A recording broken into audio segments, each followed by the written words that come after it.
the Nigel Farage movement, if you will, is the ability to push the Conservatives and push a parliamentary agenda without winning seats. We have to leave it as the Nigel Farage movement hits the buffers. Thank you both very much for coming at this ungodly hour of the morning. Indeed. Back to Hugh. Andrew, thanks very much. Time is 6 o'clock and a very good morning to you. We've been on air for just about 8 hours, but we are fresh and fizzing with energy to bring you this morning's news, which is that Boris Johnson has won this general election for the Conservatives and is heading for a majority of 78. A very big majority indeed, and the biggest since Margaret Thatcher's majority in 1987, the third victory that she scored. So this is where we are right now. Let's take a look at the seat numbers on Broadcasting House in central London. And here we have the projected end result, which will be the Conservatives on 365 under Boris Johnson. That's a hefty gain for him from 2017.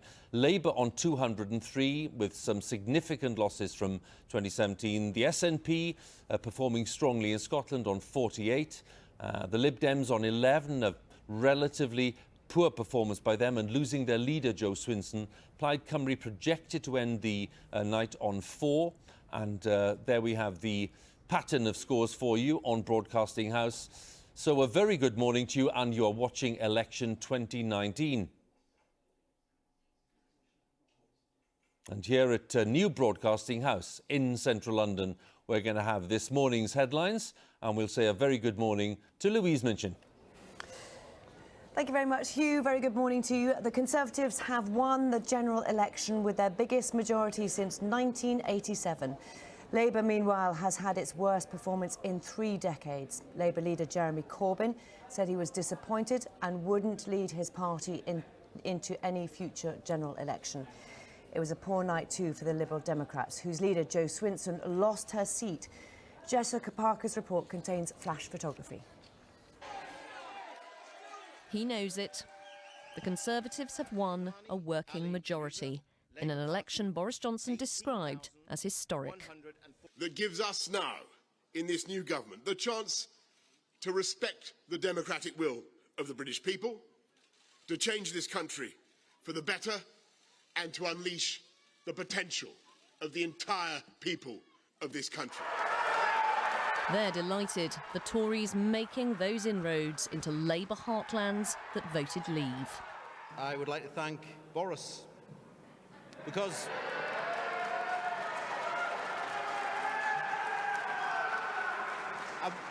I would say that I'm going to be on that train on Monday. I'm going to London. We're going to get Brexit done. His party on course for a major defeat. Jeremy Corbyn acknowledged a disappointing result. I want to also make it clear that I will not lead the party in any future general election campaign. I will discuss with our party to ensure there is a process now of reflection on this result. Glum faces here: Grimsby, Scunthorpe, Sedgefield, Stoke, Don Valley among Labour's losses. There was 2 fronts I was fighting on. One front was the fact that so many of my voters could not and did not want to support Jeremy Corbyn to be Prime Minister. But the second front was the Labour Party's position on Brexit, that we'd moved to a position of being more like a Stop Brexit, Remain party. And a huge blow for the Lib Dems, their leader Jo Swinson narrowly losing her seat. For millions of people in our country, these results will bring dread and dismay, and people are looking for hope. Arriving at Conservative headquarters, they might be in the party mood. Boris Johnson wanted to drive his agenda through. The door is now open. Jessica Parker, BBC News. Well, as we saw, the SNP took Jo Swinson's seat. They've won 48 out of 59 constituencies in Scotland, with all but one result declared. Nicola Sturgeon's party backed a second referendum on EU membership during their campaign. The SNP also ran on securing a new vote on Scottish independence from the UK, something which they will push for in the coming Parliament. You know, I don't pretend that every single person that voted SNP yesterday will necessarily support independence, but there has been a strong endorsement in this election of Scotland having a choice over our future, of not having to put up with a Conservative government that we didn't vote for, and not having to accept life as a nation outside the European Union. So that independence referendum that was very much at the heart of the SNP's campaign, there is a renewed, refreshed, strengthened mandate for that. It's been a bad night for the Democratic Unionist Party in Northern Ireland. Deputy Leader Nigel Dodds lost his Belfast North seat to Sinn Féin's John Finucane. It also lost Belfast South to the nationalist SDLP. The Alliance Party has won a seat at Westminster, taking North down, and the SDLP took the seat of Foyle from Sinn Féin. All 40 seats in Wales have now been declared, and the Conservatives have made significant gains. They took 6 seats from Labour, including Bridgend in the south and 4 in the north east: Wrexham, Dillon, the Vale of Clwyd and Clwyd South. Plaid Cymru held onto all 4 of their seats. The only good news for the Green Party came from Brighton. The party's sole sitting MP and its former leader, Caroline Lucas, comfortably held onto her Brighton Pavilion seat. She's held that position ever since becoming the country's first Green MP in the 2010 election. You might have seen a little bit earlier that Boris Johnson took his dog with him to the polling station. Here is Dylan being cuddled by Mr Johnson's partner, Carrie Symonds, just before the declaration in Uxbridge. And it looks like he is dealing with all the attention pretty well. There is, of course, lots more from BBC News online, also on your mobile, where you can look up the results in your constituency. Use our interactive map to search for any seat across the UK on our website or the BBC News app. We'll be back with Hugh in a few moments. First, though, let's catch up with the weather. Here's Matt Taylor. Morning. Thanks, Louise. Well, it's a story of sunshine and showers across many parts of the country. Some of you wetter than others. We certainly start that way across eastern Scotland. Persistent rain here, and anywhere really from Northern Ireland through parts of North Wales, North West England, the Midlands towards the southeast. We've got rain at the moment. There'll be rain on and off through the day. A few brighter spells developing between that. A little bit of sunshine either side, but a windy day across the south. And temperatures staying on the cool side, even with some sunshine in the north. And the strong winds will remain for all as we head into the weekend. That's the latest weather. Back to election 2019. Good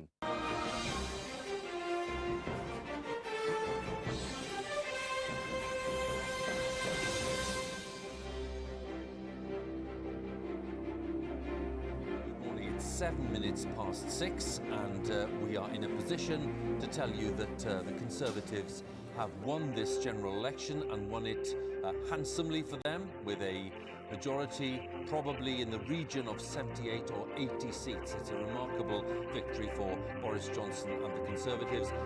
This is where we are right now. There are 8 results still to come, but Boris Johnson and the Conservatives on 358 seats, way past the 326 finishing line, and then the Labour Party on 203, way behind. It's the worst result for the Labour Party.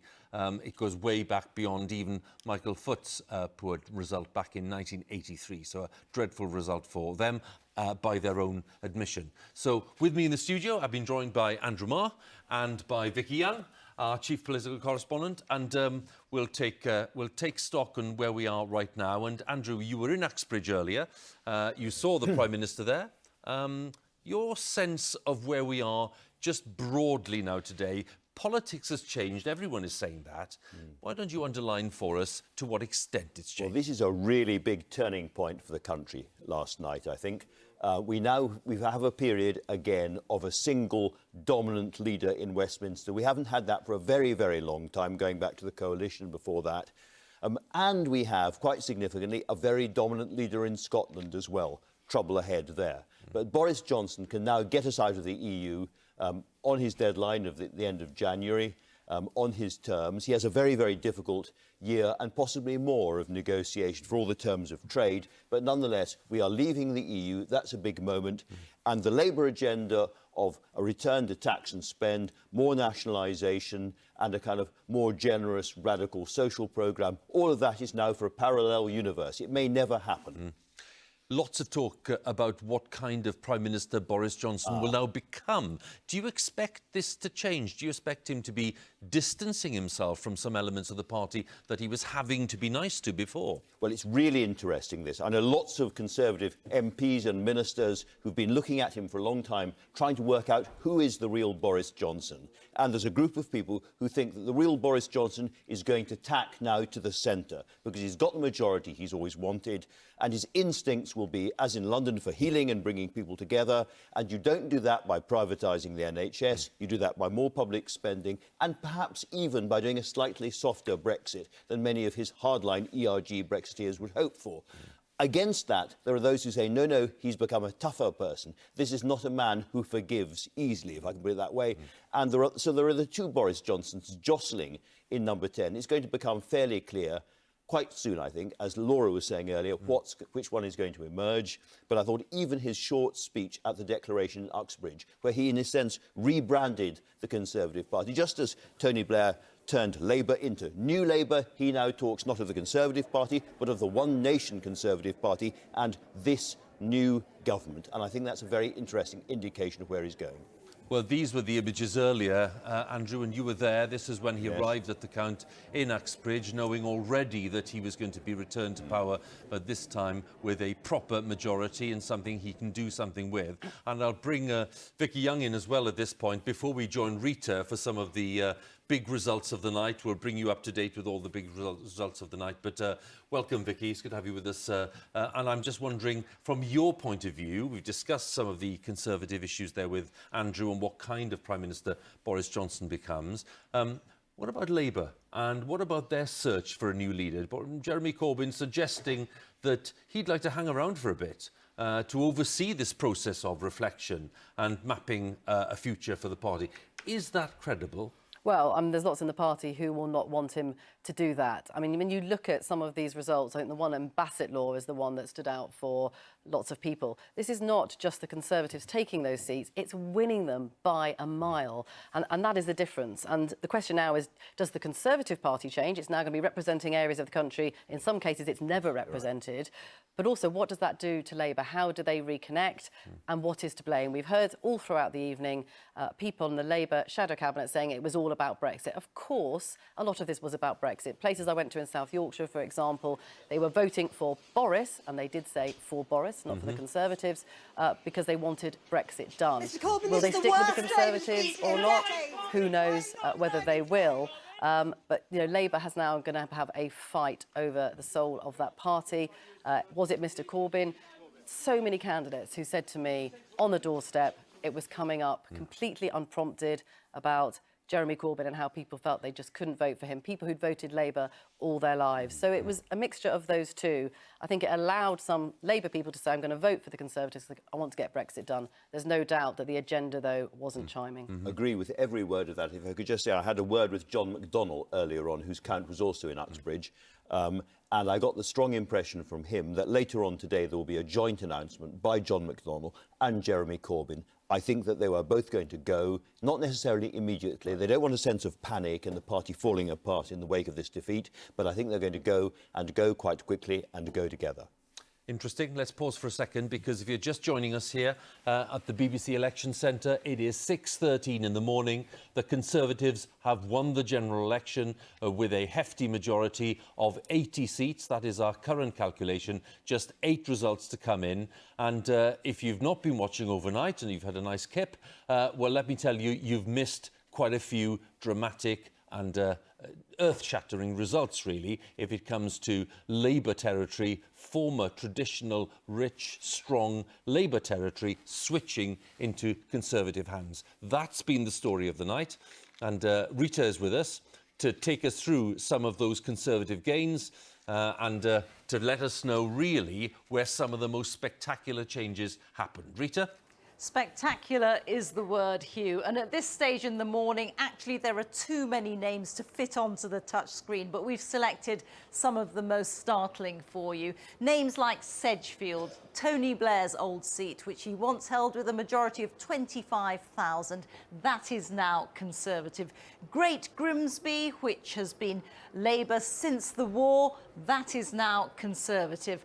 Bassett Law, now this has some of the most startling figures in it, so I want to go into some of the detail. So the new Conservative MP for Bassett Law is Brendan Clark-Smith. He took 55% of the share of the vote. But what's so extraordinary is this: Labour's vote absolutely plummeting through the floor. They lost 25% of share of the vote compared to 2017. And if I show you the swing from Labour to Conservative, look at that, an 18% swing. I think that is probably the biggest swing that we've seen during the night. Just go back to that list then. Lee also going Conservative. This was in elections past Andy Burnham's old seat. There's a swing there from Labour to Conservative of 13%, and Blythe Valley a swing from Labour to Conservative of 10%. Going further south, Peterborough, that's gone Conservative as well. And in London, 2 seats that the Conservatives have narrowly won: Kensington from Labour and Carshalton from the Liberal Democrats. And what all these seats have in common is that apart from Kensington, they are all Brexit voting seats. And that tells you, Hugh, everything that you need to know. Indeed it does, Reeta. Thank you very much. And Reeta, they're taking us through some of those spectacular gains. President Trump has been saying some things about this election result. Let's take a look at this. He's been very busy on Twitter, saying earlier on that this was a big win for Boris. And now he says this: congratulations to Boris Johnson on his great win, capital letters. Britain and the United States will now be free to strike a massive new trade deal after Brexit. And this deal has the potential to be far bigger and more lucrative than any deal that could be made with the EU. Celebrate Boris. Well, a characteristically understated bit of social media there from the president, but certainly offering his congratulations and saying that anything's possible. We have 8 results to go, 642 in. I want to go down to Cambrai in Cornwall. Martin Oates is there for us, our political editor in the southwest of England. Martin, we have a delay in one of them. Tell us about that. We do, and in fact the St Ives result, this is the St Ives constituency count that's left here. It's traditionally always late, often in the afternoon. The idea this time was they get around that by, instead of bringing the ballot boxes from the Isles of Scilly here, to count in the islands. However, the ballot boxes still need to be shifted from the off islands to the principal island, St Mary's, and the weather has proved a big obstacle to that. I can hear the storms battering this leisure centre. Now, the idea was, the hope was, that they could actually get a Royal Naval aircraft from RNAS Cold Rose out into the Atlantic to the Scillies to move those boxes to St Mary's, but we've just been told that won't be possible. So it looks as if, despite the best plans, we will be back to a traditional late afternoon result here for St Ives. What about the region itself, Martin? Just wondering what you can tell us about the contest there overnight, given the traditional Lib Dem Conservative battlegrounds there. What's happened there? Well, I mean, St Ives really is the last hope for the Lib Dems. It is the most marginal seat as of the last election. The Lib Dems failed to take it by just 312 votes last time. The MP, long-standing Lib Dem MP who lost the seat in 2015, stood in subsequent elections. Now he's got, I think, a significant personal following, but if we look at what's happened across the rest of the region, other seats, traditional Lib Dem strongholds formerly like North Devon, North Cornwall, which were marginal seats coming into this election, we've seen the Tories there increase their majorities massively. So it's looking pretty grim, really, for the Lib Dems across the region. Very good for the Tories. The two Labour MPs in the region have held on to their seats, but otherwise it's very much a big night for the Tories here. And the Lib Dems will be hoping that St Ives will buck the trend. However, as I said, it's always the last seat to count, so they were hoping that in 2015 as well. And just as a final point, Martin, can you shed some light on the debate we've been having in the studio as to the Corbyn effect, the Brexit effect? Can you separate those for us and tell us what people are saying there about those effects on the doorstep? Well, I mean, some very interesting accounts, really, from both Labour and the Conservatives in this neck of the woods. There was a count here for George Eustace's seat, the Campbell and Redruth seat. I was told by both Labour and the Conservatives that the sort of topsy-turvy nature of this election was borne out here. So in the urban areas, the poor areas, the big extremes of wealth and poverty here, areas which traditionally supported Labour, the Conservatives were getting a warm welcome, and in some of the much more affluent middle-class areas on this occasion, but the Conservatives, would previously have counted on their support. Labour was getting the warm welcome. So I think it's very much a microcosm of the result in the country as a whole, and in the same way as nationally, it's very much in the Conservatives' favour. Martin, good to talk to you again. Thank you very much. Martin Oates there for us in Cambrai. Vicky, a quick word on that. Yeah, I mean, I went to Cornwall during the election and in the southwest as well, and what's happened there, which we've seen elsewhere as well, the Remain vote splitting. People I spoke to down there were unsure who to vote for in order to register an anti-Brexit vote, because Labour had actually done quite well before. And this is the problem for the Lib Dems. They were coming from such a low base. They did so badly in 2015 and 2017. In a lot of places, they were trying to come from third place, and it just hasn't proved possible in almost all of those places. So, we're talking there about the south-west of England, and earlier on we were talking about the very different picture in Scotland, where the SNP have had a strong night and they've gained 13 seats. If we look at the state of the parties in Scotland, the SNP on 48, the Conservatives on 6, they've dropped 7 seats in Scotland. The Lib Dems on 4 and the Labour Party on 1, having lost 6, but of course Jo Swinson lost her seat in East and Bartonshire. So that's the state of the parties in Scotland. Let's stay with that Scottish theme and join Andrew.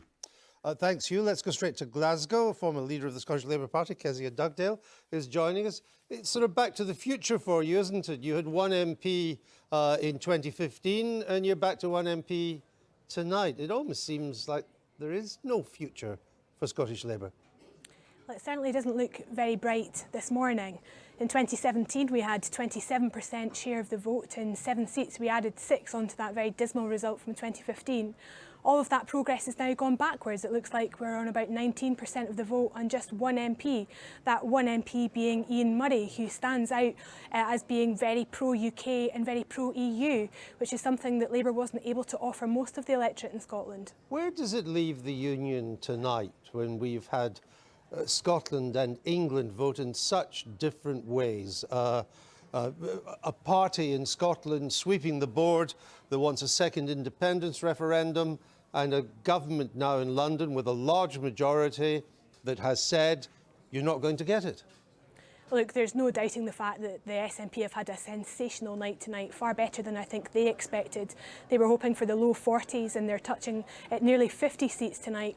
What does that mean in terms of Scotland's constitutional future? Well, I think most Scots will wake up and see that the demand for a second independence referendum will never have been higher. But the likelihood of that second referendum happening is much reduced because Boris Johnson, comfortable majority that he has now, has no real reason to agree to a second independence referendum. And I think it's very interesting that the first words out of Nicola Sturgeon's mouth from the Glasgow count was basically to say to Boris Johnson, I'll respect your mandate, and that means Brexit is now a done deal, if you'll respect mine and give me the second independence referendum.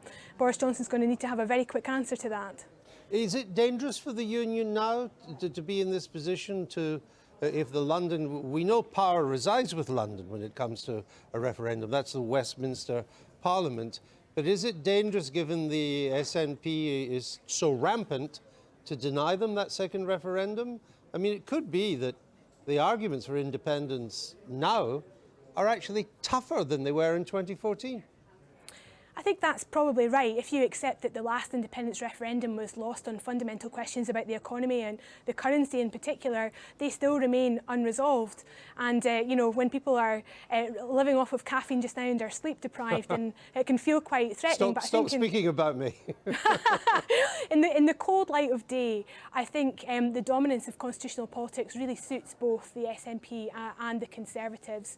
Nicola Sturgeon will advance her argument for a Section 30 order.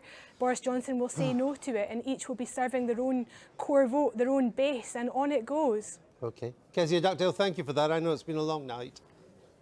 Thank you. Hugh? Well, it's been a long night, Andrew.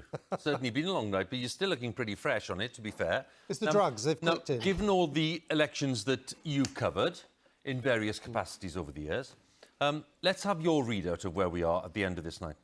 I think this election is incredibly significant because what we've witnessed is basically the passing of power from one establishment to another. The centre-left and centre-right, which have dominated this country for decades, John Major, Tony Blair, Gordon Brown, Michael Heseltine, and all the other politicians associated with them, it's over. They're gone now. Brexit is happening. And the Conservative Party that now has this majority is very different from the previous Conservative Party. It is less metropolitan, it's less southern, it's less bourgeois. It is now more working class, more northern, more provincial, more small towns and cities. And on the Labour side, so that's a new establishment coming in there. And you hear all sorts of different accents and non-traditional Conservative accents. Labour may have lost Mr. Corbyn now, but Corbynism still thinks it has a grip on that party. That's a different establishment as well. So we move into a new power structure in this country. And as I look at elections, until tonight, there have been two transformative elections in modern times. One was 1945, the Attlee government. The other was 1979, the arrival of Margaret Thatcher. We can now add a third to it, which is the election of 2019. It's been great to have you with us, Andrew. We'll see you later on. Thank you very much. Andrew Neil has been with us throughout the night. Andrew, the other Andrew, yes. on the Scottish theme, and we were discussing the Kezia Dugdale, what did that say to you? Well, I think it's really, really interesting. I agree with Kezia Dugdale to the extent that the demand for an independence referendum, again, is now very, very high. But the problems are also new. Because if you think it through, by the time the SNP get to that second referendum, we will almost certainly have left the EU. And so Scottish voters are being asked for what you might call the double out of the European market and out of the British market at the same time. And that's quite a big ask, particularly when you realise that getting back into the EU later on is very difficult for currency reasons, border reasons and reasons of the Scottish economy. So there's a lot of problems ahead for the SNP, even if I don't mention the politically difficult trial coming up of Alex Salmond early in the new year. So I think Nicola Sturgeon is in a slightly weaker position than she appears to be. But as I say, she is as dominant, at least as dominant, possibly more dominant in Scottish politics as Boris Johnson is south of the border. And she had a very, very clear strategy for what to do if there was a hung parliament and she was dealing with Jeremy Corbyn. She knew exactly what to ask Jeremy Corbyn and thought she'd get it. Boris Johnson, it's much, much harder. She doesn't really have a lot of leverage now, and he is determined to stop that referendum. So what does she do? Does she go for sort of illegal referendum or a referendum without the oversight of Westminster? Her own electorate, the SNP, are basically a pretty law-abiding, middle-of-the-road party, and I think she couldn't do that. I think it would be very, very hard for her. She said she won't do it, and I think she couldn't. So I don't quite see what her options are if Boris Johnson simply says no. Fascinating. Andrew, we'll talk to you again in a while. Thank you very much. So, the map is changing, and the map has changed overnight. Let's join Sophie once again outside. Yeah. Well, we're still waiting for some of the results to come in, just a few black hexagons that need filling in. But the really extraordinary thing about this map and how it has changed is the difference between the south and the southeast of England. I'm walking around the capital now. This is the 73 London MPs, and really hasn't changed that much. Some seats like Kensington, which have gone to the Tories, Richmond Park, which have gone Lib Dem, but it is when you come up past Wales and into the northeast of Wales, for example, all these seats that I'm walking along right now have all gone blue. They were Labour strongholds Last night, they turned, some of them for the very first time. And then the Labour red wall that we were talking about at the start of the night, well, there is still a wall there. There is still a line straight across England, but it is much thinner than it was before. And we also now have a Conservative wall as well. I can literally walk across the whole of the northwest and the northeast of England, and all these seats that are coming down the coast, they have all gone blue. And Scotland as well. Like it did in 2015, it has mostly gone yellow. A big night as well in Northern Ireland. I've got two voters with me here. This was two-tone, Sinn Féin, DUP, when we started the night. It is now a very different picture. Sinn Féin, a very good evening for Sinn Féin, particularly in North Belfast. They did. They managed to take out the head of the DUP House of Parliament in North Belfast. John Finucane took that seat. Bit of a crush for the DUP there. Across the board, they've held up. They've held all their seats. They've lost one in Derry. Was it a Brexit vote? Certainly was. It was Brexit pushed us all over the line. And what about the DUP? You're a DUP voter. A very poor night. 3 unionist seats now lost. It's a case of now unionists in the minority. So it's a poor night for unionism. Okay, how much difference will it make to politics in Northern Ireland? I think it'll be significant. There'll be a lot of heads and chins down this morning after what's taken place. Okay, thank you both very much for joining me. And let's go also to our SNP voter in Scotland, because this, as I said, was very like 2015. Almost all yellow. Yeah, I mean, I think it's a pretty impressive result for the SNP. It just shows exactly what Scotland wants, which is effectively to keep the Tories out. But with all the blue down there? I mean, but there's a lot of stuff that's devolved. I mean, personally for me, the important things that the SNP can do for me, even with a Tory majority in government, is keep education, keep healthcare, keep everything as accessible as they've been doing under a Tory majority in the first place anyway. So I think that will be strengthened by this. Okay, well, thank you very much for talking to us. So as you can see, a really good idea now with our map of hexagons. You can see now where the power balance really lies. Indeed, Sophie. Thanks very much again. Sophie there with the guests on the piazza outside Broadcasting House. The time is 6:30. There are 7 results to come in this general election of 2019. There are 643 in. And if we look at our projection on the Palace of Westminster, these are the actual scores, the actual numbers of seats as things stand. We have Boris Johnson on 359. 326 was the winning line, but he's on 359. And Labour way back on 203. As I say, there are just 7 seats to come, and we are projecting a Conservative majority of 80 seats. 80 seats in this new House of Commons. You're watching Election 2019.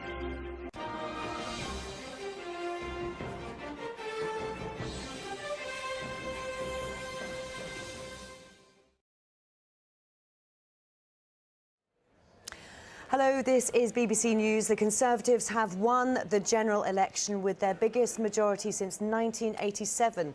Labour, meanwhile, has had its worst performance in 3 decades. Labour leader Jeremy Corbyn said he wouldn't lead his party into any future general election.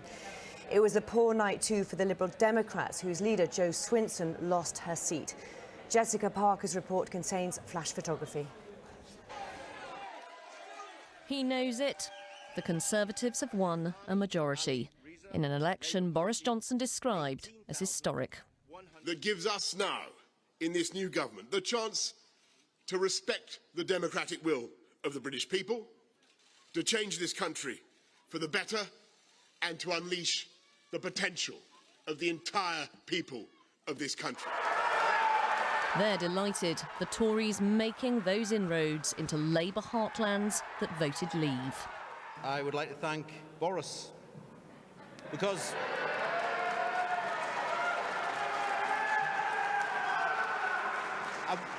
I would say that I'm going to be on that train on Monday. I'm going to London. We're going to get Brexit done. His party on course for a major defeat. Jeremy Corbyn acknowledged a disappointing result. I want to also make it clear that I will not lead the party in any future general election campaign. I will discuss with our party to ensure there is a process now of reflection on this result. Glum faces here: Bolsover, Grimsby, Sedgefield, Darlington and Don Valley among Labour's losses. There was two fronts I was fighting on. One front was the fact that so many of my voters could not and did not want to support Jeremy Corbyn to be Prime Minister. But the second front was the Labour Party's position on Brexit, that we'd moved to a position of being more like a Stop Brexit Remain party. Have you lost your seat, Miss Swinson? And a huge blow for the Lib Dems, their leader Jo Swinson narrowly losing her seat. For millions of people in our country, these results will bring dread and dismay, and people are looking for hope. Arriving at Conservative headquarters, they might be in the party mood. Boris Johnson wanted to drive his agenda through. The door is now open. Jessica Parker, BBC News. Police and the military in New Zealand have airlifted 6 bodies from White Island in the Bay of Plenty, where a volcano erupted on Monday, killing 16 people. Rich Preston reports.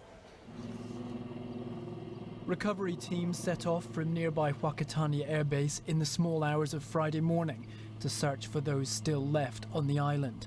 It was a high-risk operation, with scientists warning of a more than 50% chance of another eruption.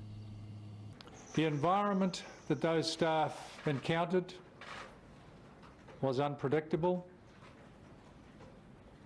challenging, and those staff showed absolute courage in order to ensure that those 6 people were returned to their loved ones. In the end, 6 bodies were recovered and taken to the New Zealand naval ship the HMS Wellington. Divers and aerial search teams were sent back to look for 2 more people who remain missing. Dozens of tourists were on the private island when the volcano erupted, sending a thick plume of smoke and ash into the air. As the operation to recover those remaining bodies took place, a blessing was held out at sea to remember the 16 who lost their lives. Rich Preston, BBC News. In other news today, the US House Judiciary Committee has adjourned a marathon hearing in Washington without voting on 2 articles of impeachment against President Trump.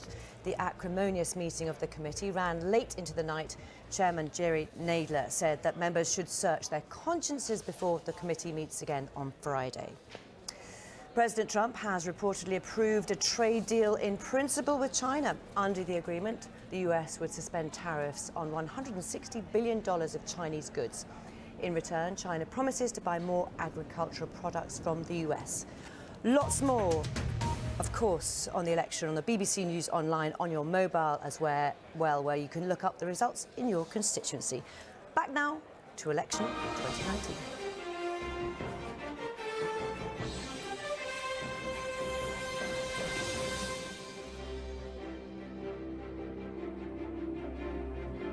It's 6:36 and welcome to the BBC Election Centre, where after a very long night of dramatic results, the political landscape has changed significantly and there is a Conservative government returning to power, but this time with a majority, we think, of 80 seats. There are just 5 results to come in and there have been big changes overnight.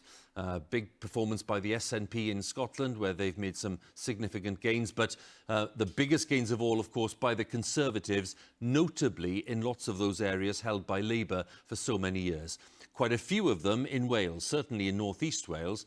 So let's take a look at those now and see what's been going on overnight. And Reeta is in our results centre, and Reeta will tell us a little more about the state of the parties in Wales and what's happened.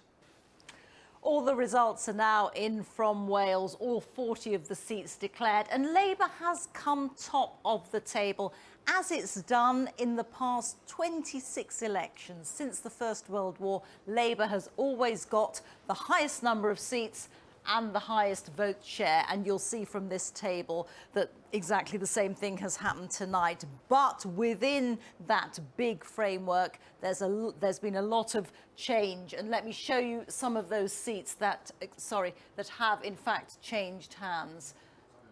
Let's try and get this back again. There we go. That's what I was after. Seats like Wrexham in North Wales. Now, that has been Labour for a long time, since 1935, except for one brief period. There was a majority, a Labour majority of just under 2,000. That's gone Conservative. Clwyd South. Now, Boris Johnson, interestingly, contested this seat in 1997. He lost by about 14,000 votes. Well, now this seat has gone Conservative, and the Conservatives have a majority of 1,200. Bridgend in South Wales, that's also gone Conservative. Ynys Mont, that's very interesting. Anglesey, that was a seat that Plaid Cymru had really fancied their chances in, but in fact, overnight, what happened was that the Conservatives took that too, and the Vale of Clwyd and Delyn too have both gone Conservative. So this is part of the picture of what has contributed to this big, sizable Conservative majority tonight. The Conservatives making real gains in what have been traditional Labour heartlands. Reeta, thank you very much for taking us through some of those remarkable results there in the Welsh political landscape. Let's go straight to Cardiff, and my colleague Sian Lloyd is there and has been keeping an eye on the events across Wales in the National Counting Centre. Good morning, Sian, bore da, and I'm just wondering, take us through, if you would, the changes as you see them. Reeta gave us some examples there, but how do you measure these changes that have taken place overnight? What would you pick out for us? Well, bore da, Hugh, and here in City Hall, as you can see, we are virtually the last people standing because, yes, all the counts have finished here and we have all the results. Well, as Reeta was saying, those north-east seats are very symbolic. We were talking about them, weren't we, really just before midnight when we were discussing the exit poll. Now, some of those seats have been Conservative in the past, the Vale of Clwyd, and so Wrexham obviously does stand out because that has never had a Conservative MP. Reeta also mentioned Ynys Môn, and it's probably worth pointing out that Ynys Môn really has been a three-way marginal for quite some time, and actually it was held by the Conservatives back in the 1980s, you'll remember, by Keith Best. So only now we have Alyn and Deeside. That is the only Labour seat in North Wales, whereas previously there had been that cluster. But again, it is a Leave voting area there, and those seats were marginal, some of them on very tight margins.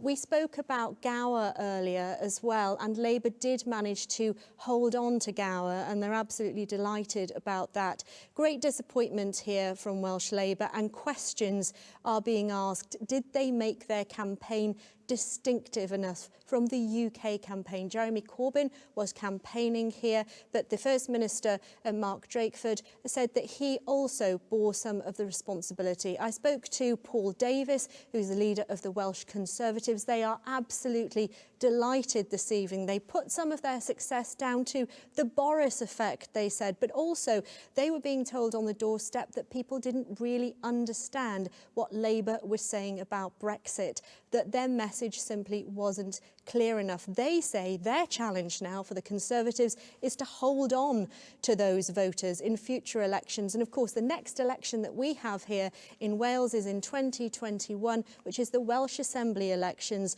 So will this result translate into more gains for the Conservatives then? Well, of course, we'll have to wait and see.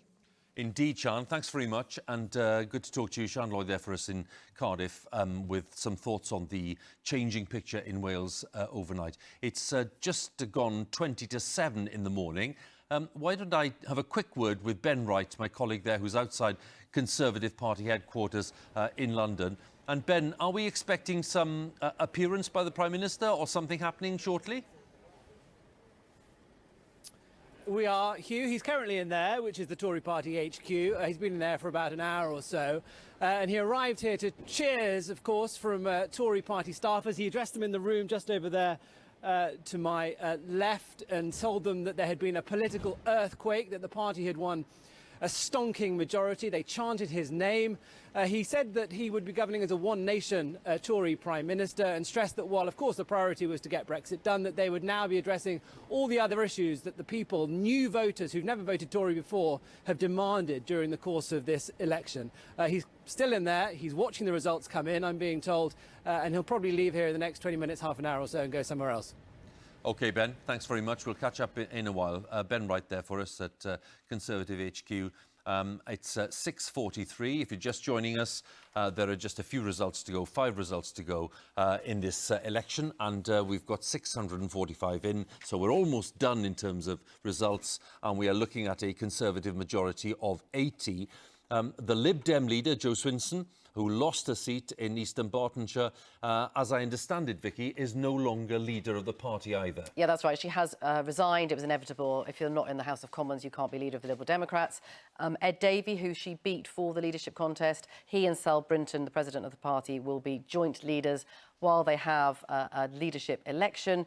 But of course, who's left standing at the moment? They are actually one down on their disastrous result last time round. So unless they win St Ives and Andrew George manages to win that, they will be going backwards because Cheltenham has come in as a Conservative hold, which was their other remaining hope. So incredibly disappointing night for the Liberal Democrats.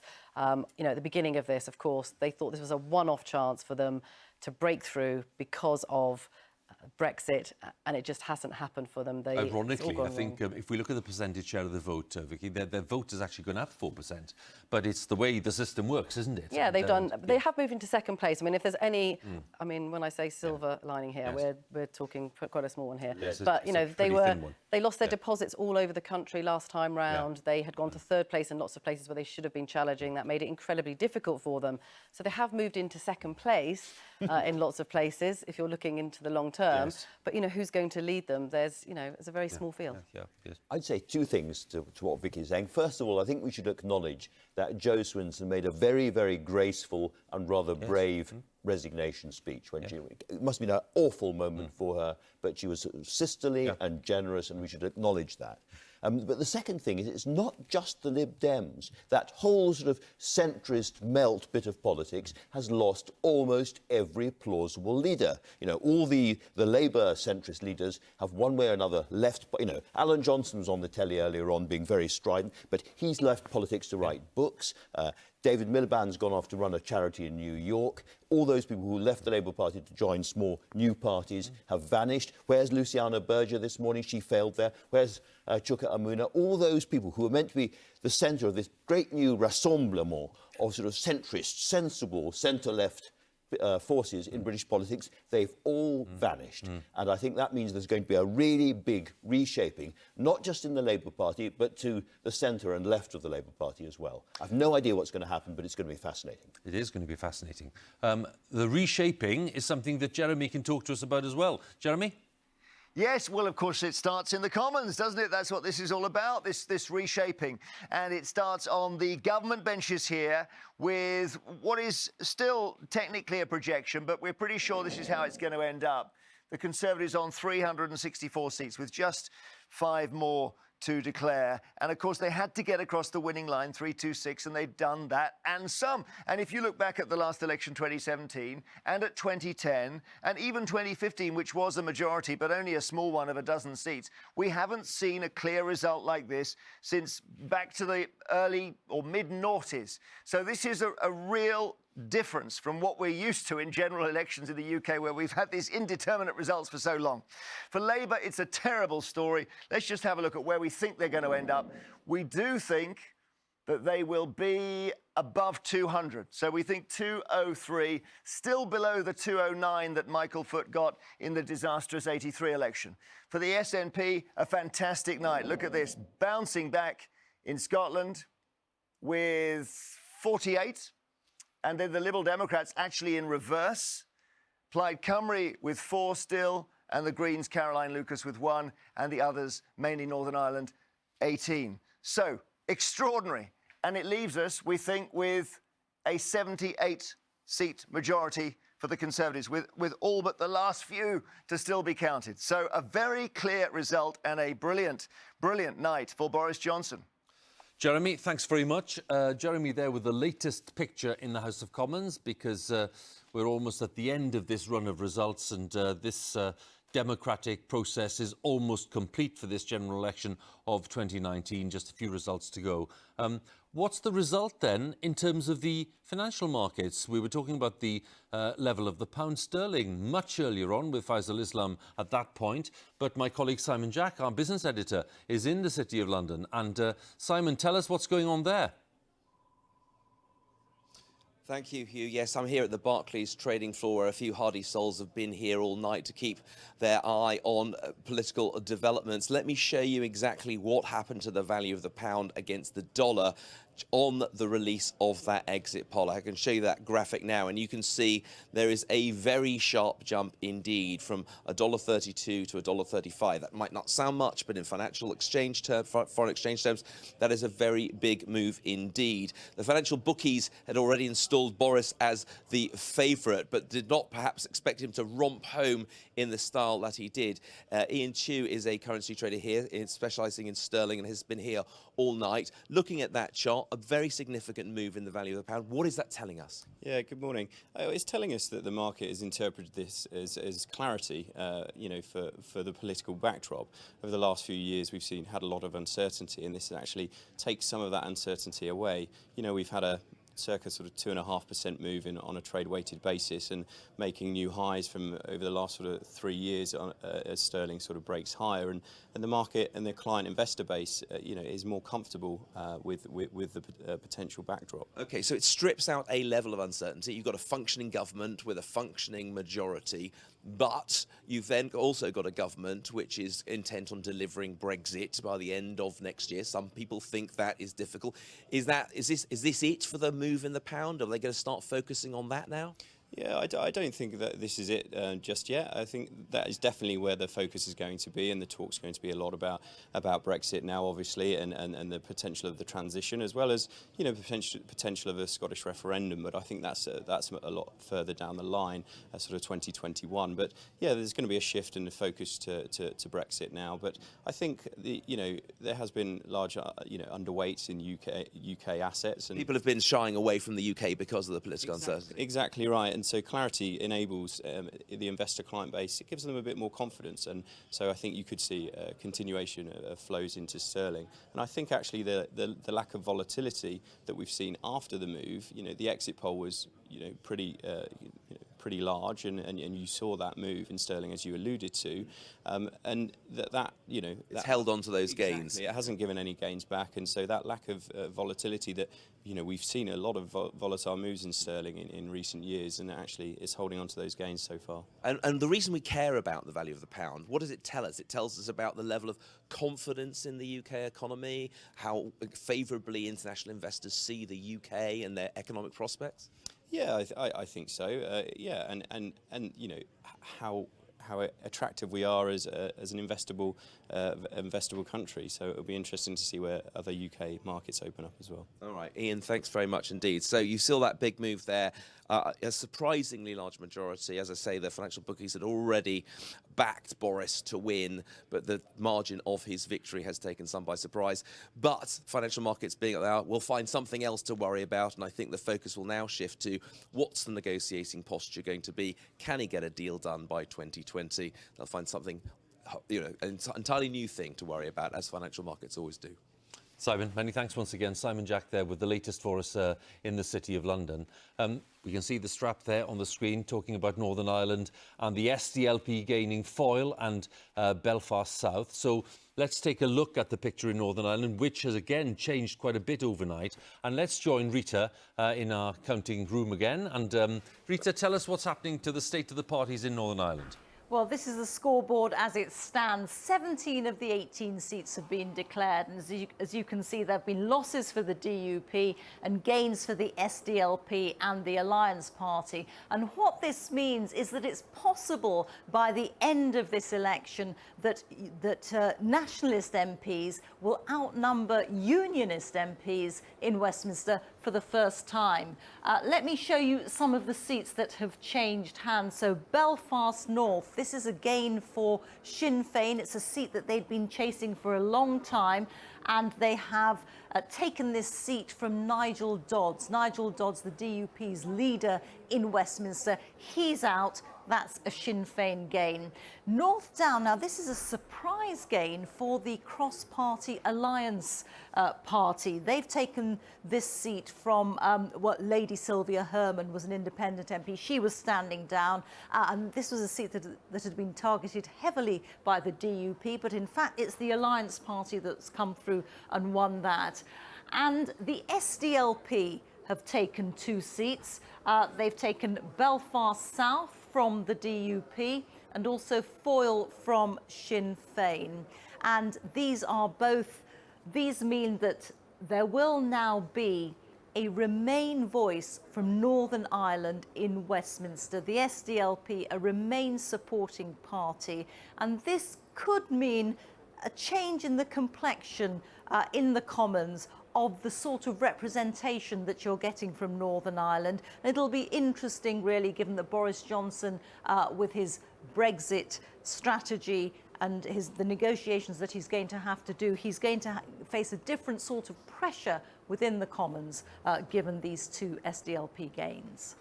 That's interesting, Rita. Thank you very much. And Andrew, I suppose we should pick up and ask, what does that changing picture mean when we think of the fact that, you know, there's been no Stormont Assembly in action in Northern Ireland for over 3 years now, and that this balance has now changed quite significantly.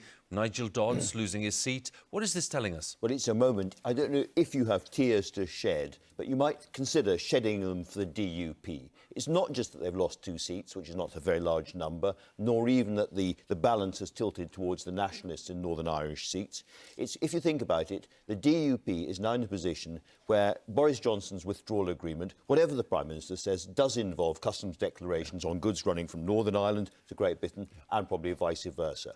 That has infuriated parts of the DUP with the government here, but it's also made Northern Irish business very angry, part of it with the DUP. So that's weakened their position. Then, finally, they have lost their great leverage in terms of the numbers in the House of Commons, because the Tories no longer need to turn to them. They might even ask for their money back. The DUP are in a much, much weaker position, and I think the entire constitutional balance of power between Northern Ireland and Great Britain is changed. It's like a tooth which has suddenly become slightly wiggly. It's nothing dramatic, but it's a real moment.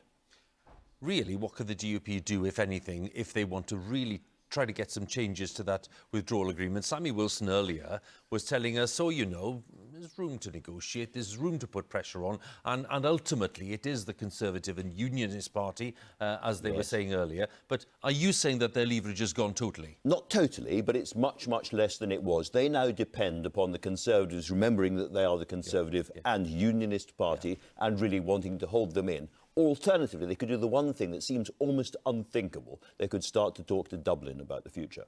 And what would that mean? That would mean all sorts of things. We are beginning to see, because of this withdrawal agreement, at least for the next 4 years, an Irish economy, which is a united Irish economy, more or less inside the EU rules, while the rest of us are outside. That is something entirely new. And people in Northern Ireland, like people everywhere else, are also pragmatic, and they look at business and prosperity, and they ask themselves where their best interests may lie. This is not very good for unionism as a political cause. When we look at the SDLP and the Alliance Party making gains, again, that is to do with business principally in many areas, saying that, you know, who may well have backed unionists in the past, saying, you know, we don't like the uncertainty, we don't like the stance you've taken, we don't think it's been helpful. That's what they've been saying in interviews all along. The forms, the bureaucracy, they don't like any of that. And of course, the SDLP and the Alliance Party are nationalist parties who will take their seats at Westminster, unlike Sinn Féin. Exactly. Vicky, that's an interesting perspective, isn't it? And again, that'll be a different kind of texture to the new House of Commons, when we've been so used to turning to the DUP repeatedly in the past 2 years to see what they think, where they're going to jump, how are they going to support or not support the government. That's all gone. And it actually really irritated the nationalists in Northern Ireland, because we were seeing it through the prism of the House of Commons, as we do so often, and of course that was the DUP dominating. But I think there's an issue too, that withdrawal agreement bill, if that is put through the House of Commons by a Conservative party, which is mainly representing England and Wales, then that is also putting pressure on the Union. You've got the SNP dominant in Scotland and presumably a second referendum being rejected by Boris Johnson against their will. And then you've got this bill and an agreement which is going to affect everybody in Northern Ireland, including businesses, that also being put through the House of Commons against the wishes of people in Northern Ireland. It's incredibly unpopular with everyone there. So how you is the you in the UK any longer? We shall see. And talking of which, of course, the picture in Scotland has changed. Let's have a quick look at the state of the parties in Scotland. If you're just joining us, it's nearly 7 o'clock in the morning, and the state of the parties in Scotland looking like this. The SNP, 13 gains on 48 seats. The Conservatives losing 7 seats in Scotland, unlike all the gains they made elsewhere. The Lib Dems on 4, they've lost their leader, Joe Swinson. Labour back to 1 seat in Scotland, they've lost 6. Lorna Gordon, our correspondent, is in Edinburgh. And Lorna, what would you pick out as the moments of the night there in Scotland? Well, Jo Swinson losing her seat in East Dunbartonshire certainly has to be one of the moments of the night. I mean, this has been a very impressive result for the SNP. Nicola Sturgeon, Scotland's First Minister and leader of the SNP, in fact, called it an exceptional result. She said this sends a message to Boris Johnson that Scotland doesn't want Boris Johnson, doesn't want to leave the EU, and wants Scotland's future in Scotland's hands. She says it's a strong endorsement for a renewed, refreshed and strengthened mandate to offer Scotland a choice of an alternative future. Of course, the challenge with that, as we've been hearing, is the fact that Boris Johnson has said that he doesn't want to give what's called a Section 30 order. He sees the Scottish referendum that was held in 2014 as a once-in-a-generation event. Nonetheless, Nicola Sturgeon has said that she will ask for permission to hold a second referendum before Christmas, so we expect her to make that formal request for a Section 30 order within the next few days, with a view to holding a referendum perhaps in the second half of next year. So Boris Johnson might have a clear mandate now, according to Nicola Sturgeon, to take England out of the EU, but she says he must accept that she has a mandate to give Scotland a chance for an alternative future. Lorna, thank you very much again. Lorna Gordon there with some of the thoughts on the picture overnight in Scotland, the rapidly changing picture there in Scotland overnight. Look at this scene in central London. This is where we are expecting the Prime Minister to emerge. Look at that little motto there in the background, the People's Government. Andrew, what do you make of that? We don't like the peoples used in that way in this country. It's a bit French, or possibly even Russian. The peoples is slightly odd. Le peuple. I know, exactly. Yes. But then they were servants of the people, New Labour, weren't they? Yes, but we have a parliamentary democracy and the people are represented by all sorts of other people. Well, anyway, that's the theme, the People's Government. Yes. And this is where we're expecting the Prime Minister to appear, possibly in the next few minutes. We simply don't know, to be honest. But he'll make that first speech after the count. He made a few remarks at the count in Uxbridge. He talked about the one nation kind of conservatism that he wants to promote, and he wants to govern as a one nation conservative. Will he offer a more precise definition of that, not least because of the changing picture across the UK, not least in Scotland, where there's a very different picture to the rest of the UK.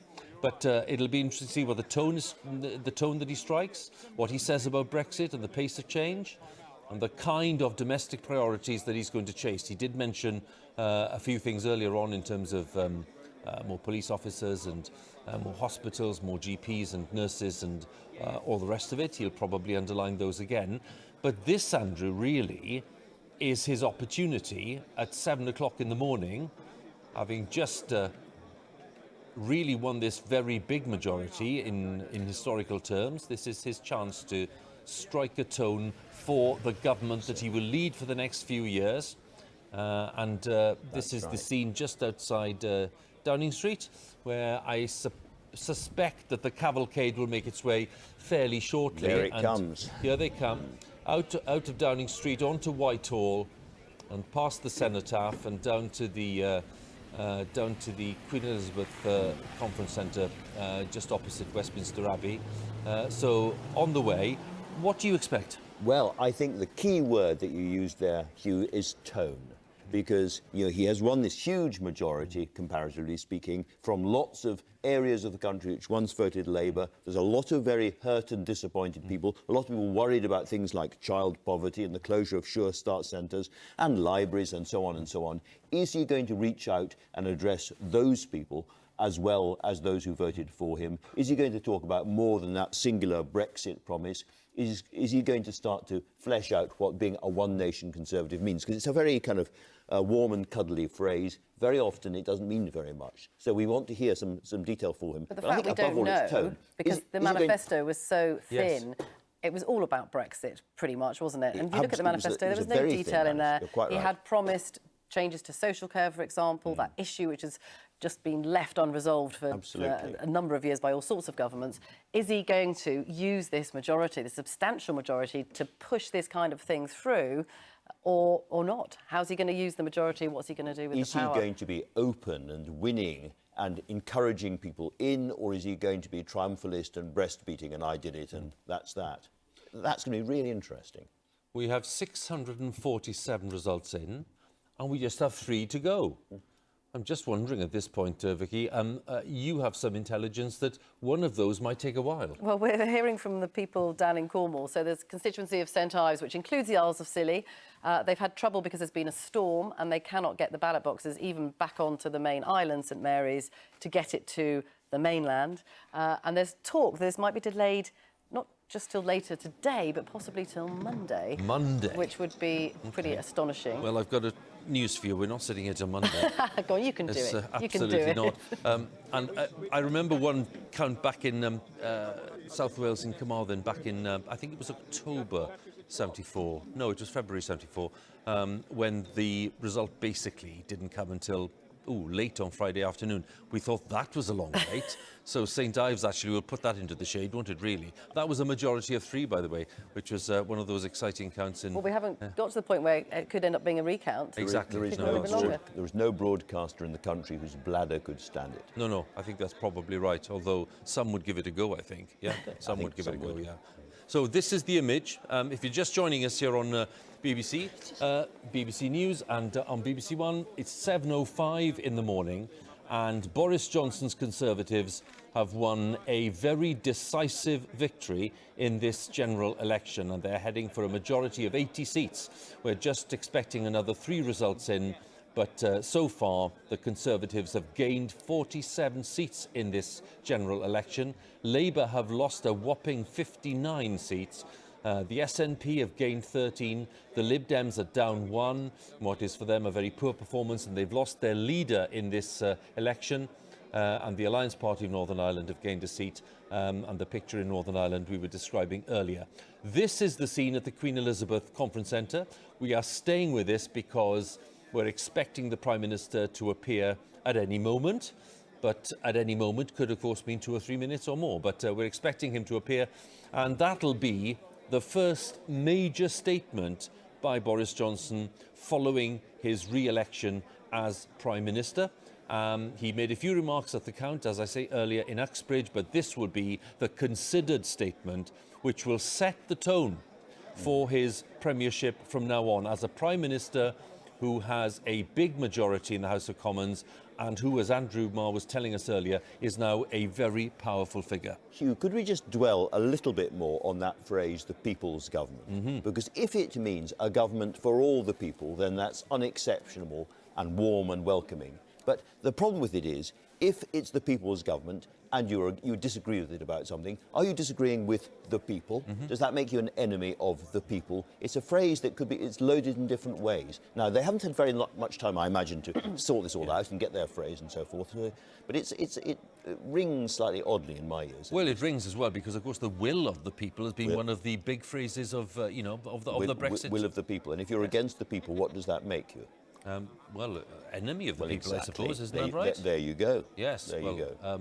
I mean, a lot of this is about whether this election result, a huge win for Boris Johnson, the Conservatives, but is it a massive endorsement of him, or is it a huge vote for Brexit, or is it a rejection of Jeremy Corbyn and his policies? And I think that's part of the point here, is that it's a combination probably of all of those things, but it does mean that the people against Boris Johnson, the numbers against him, are still there. There will be people watching this today appalled, frankly, at what's happened. They cannot envisage him as their Prime Minister, they don't want him as their Prime Minister, but of course the people who are against him splintered across a number of different parties, which has allowed him to win and win big. Vicky, above all, is it not also a rejection of parliamentary paralysis and a lack of certainty? We're hearing from the money markets, but it's not just the money markets. A lot of people looked at British politics over the last few years and it goes endless arguments, and they just had enough. They did, they hated it. And even those people who'd voted Remain, when I went around the country talking to some of them, that was what was striking, that a lot of them were saying, we've had it, actually. We do need to move on now.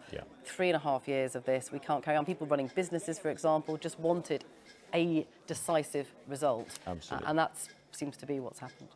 Again, just some of the statistics and totting up the figures for parties who are either in favour of a second referendum or not, just to pick up the point about how divided people are. A majority, if you count up all of the parties that supported the principle of holding a referendum, well then over 50% of the votes were cast for those parties. So a majority, if you want to look at it that way, a majority who voted in this election voted for parties who back a form of second referendum. So that will be an argument, I suppose, that some people will put forward, but a very difficult context, isn't it, Andrew, when you're in the House of Commons with, where there's a government with a majority of 80. Already, but the this Remain is not Alliance... an argument we're going to hear now, I suspect, from Boris Johnson. I suspect you're right. But they couldn't work together in Parliament, that was the point. The Remain Alliance, so they called Never themselves. could, you're they quite couldn't right. agree, and actually the same thing has happened in this election. You saw Labour and the Liberal Democrats fighting it out in lots of seats across the country, or actually, if they had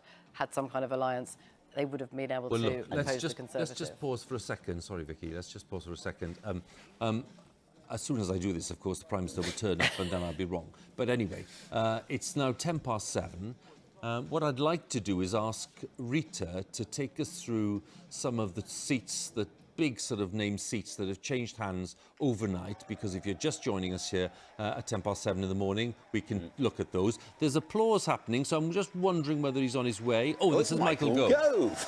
Well, fancy that. Maybe so he's seized let's see what he has to say. What's he going to say?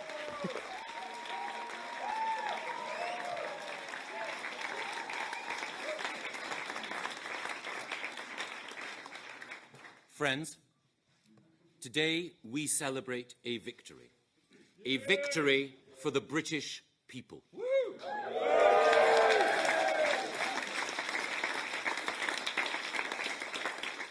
Our fellow citizens reminded us why this is such a wonderful country, because they comprehensively rejected Jeremy Corbyn's politics of division, extremism and anti-Semitism.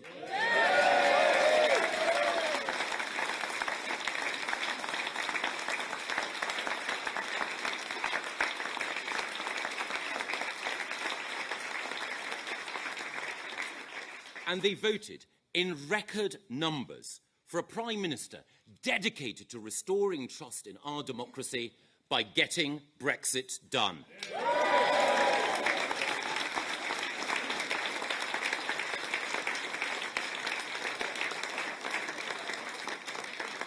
So this new government says thank you to the British people. We will strive every day to live up to the confidence that you have shown in us. But I also want to say something to a very special group of British people, our Jewish friends and neighbours.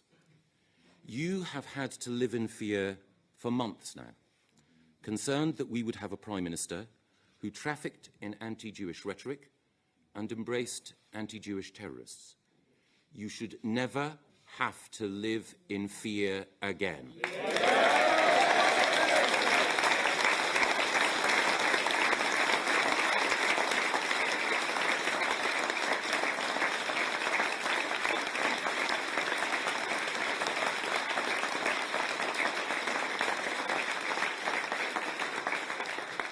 I also want to thank so many of the people who worked so hard to make this victory possible. I want to thank the members of the Conservative Party, the activists, supporters, candidates, friends and family who worked so hard, who gave so much in order to deliver this victory. But I also want to thank some others. I want to thank those people who stepped outside their tribes and their traditions to speak the truth. I want to thank those people who said that Jeremy Corbyn was unfit to be our Prime Minister and Boris Johnson was the right person to lead our country.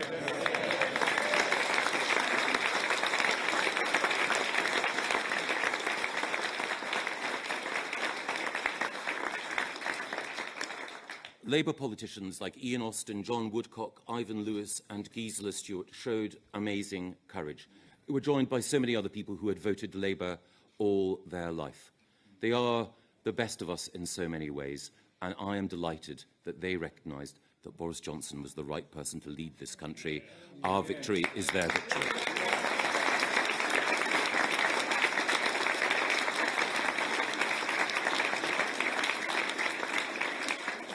Our victory was built on the votes of those who originally supported Leave and wanted that vote to be honoured, but it was also built on the votes of those who chose Remain, but who believe, above all, that democratic votes must be respected.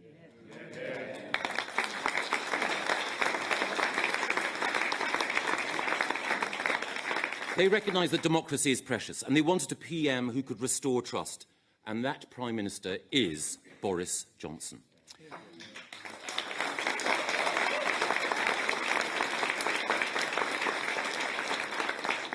Thanks to Boris Johnson, there are Conservatives representing people across this country, from Banff and Buchan in the far northeast to Bude and Budleigh Salterton in the southwest.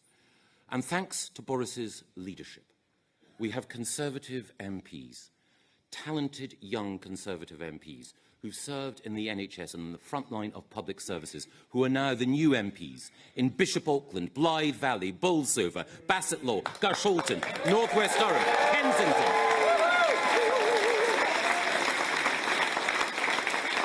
And so many others. Under Boris's leadership, we are truly a party for the whole nation. Just think about it. Next year, both the Durham Miners' Gala and the Notting Hill Carnival will take place in seats represented by Conservative MPs.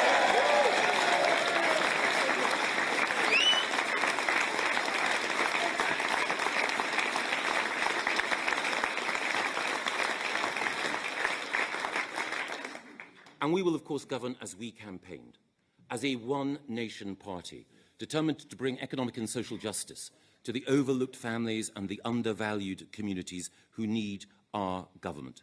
We know, as the Prime Minister has pointed out, that educational ability is equally spread across this country, but opportunity is not, which is why we will level up funding and life chances in all our schools. We know that the NHS is one of the most precious institutions created in this country, and at last it will receive the funding that it deserves, so it is there when everyone needs it.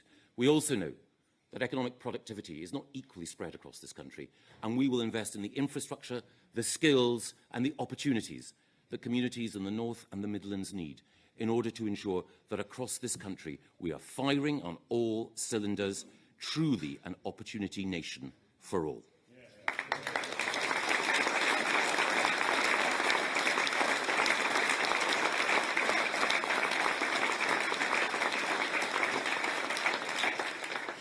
And of course that one nation vision, that vision that won, was articulated from the moment he arrived on the steps of Downing Street by our Prime Minister. He said then that we should not listen to the cynics and the sceptics, the doomsters and the gloomsters. He said that Britain could be revived, that the opportunity that Brexit provided to bring our nation together and to unleash our nation's potential was a once-in-a-lifetime opportunity. Well, the British people have seized that opportunity. They have placed their trust in us, and that is thanks to the leadership of our Prime Minister, Boris Johnson.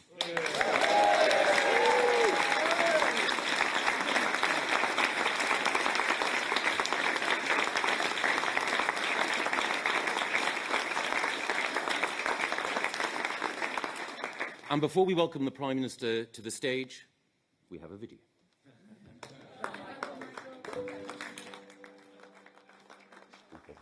No, I don't think we do. Well, that was Michael Gove, and they're now going to run a video probably of celebrating the campaign. But I'm just wondering, we were talking earlier about tone and the kind of message we're expecting. Andrew, what did you make of that by Michael Gove? Well, interesting that he talked about infrastructure and those parts of the country left out. One thing we know about Boris Johnson from his time as London mayor is he likes building things. He likes commissioning big things. And I think we're going to see a big infrastructure programme for the North. I think the political establishment, put it that way, have realised how much of England in particular has been left behind. All of those East Coast seats, those towns, those parts of the West Midlands which haven't had the investment and the attention they deserved over the last 10 years, really since the financial crash of 2008. And I would imagine that kind of investment is going to be a big part of this new government. Now, if they put in the investment, if they really think about those seats, some of which they've just won for the first time, then we could see the country coming together again.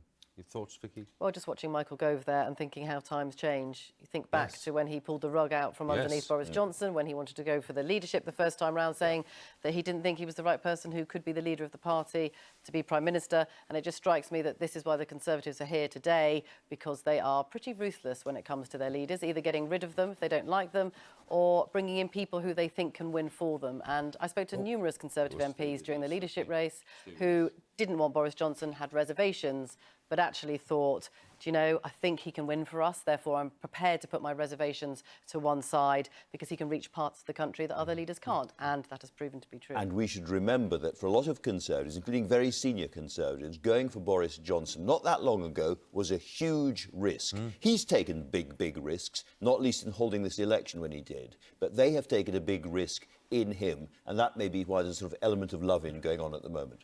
Talking about love-in, let's look at some of the front pages, because we've got some of them already, and if the Prime Minister emerges, we'll be back there straight away. But let's look at some of these front pages. Let's start with the Daily Mail, and there you have a rejoice. Of course, that is an echo of one of Mrs Thatcher's words at the end of the Falklands campaign. Rejoice, Boris set for thumping win. Well, he's got the thumping win now.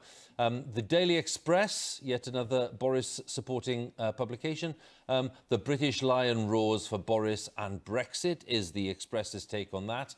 The Mirror will have a rather different take. Let's look at it. It's nightmare before Christmas, according to the Mirror. Johnson heading for huge majority. Well, the majority is going to be 80, we think, and there are just 2 seats yet to come in. Let's look at the front page of The Sun, and that is carry on Boris. Well, fancy that for a play on words. The Tory landslide and Corbyn's on his bike, says The Sun. And then The Scotsman, Johnson's election gamble pays off. Well, I think we can all agree that the gamble's paid off, as Andrew's just told us. That's the headline in The Scotsman. We'll have a look at some other papers later on, but all of them reflecting the fact that, of course, it's a thumping great win for Boris Johnson in this election. It's 7:20 in the morning. We have 2 results yet to come, 648 already declared, and Boris Johnson looking to return as Prime Minister with a majority of 80 seats in this House of Commons. The last time the Tories had a majority, anything like this, was when Margaret Thatcher was re-elected in 1987 with a majority of around 100 seats. So it's not since then. So it's a long time since the Tories came back with a majority like this. So, thinking back to those Thatcher years, one thing we know now, of course, is that Margaret Thatcher had a very clear agenda about the how Prime Minister's there, Andrew. Yeah, okay, let's join him. Thanks for coming. Well, my friends, good morning, everybody, my friends. Well, we did it. We did it. We pulled it off, didn't we?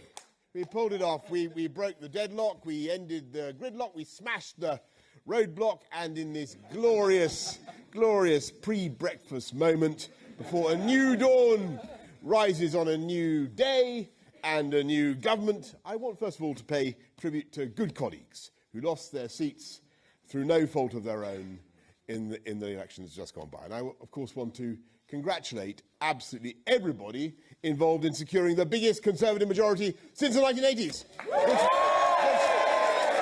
which was literally, as I look around, literally before many of you were born. And with this mandate and this majority, we will at last be able to do what? You've been paying attention.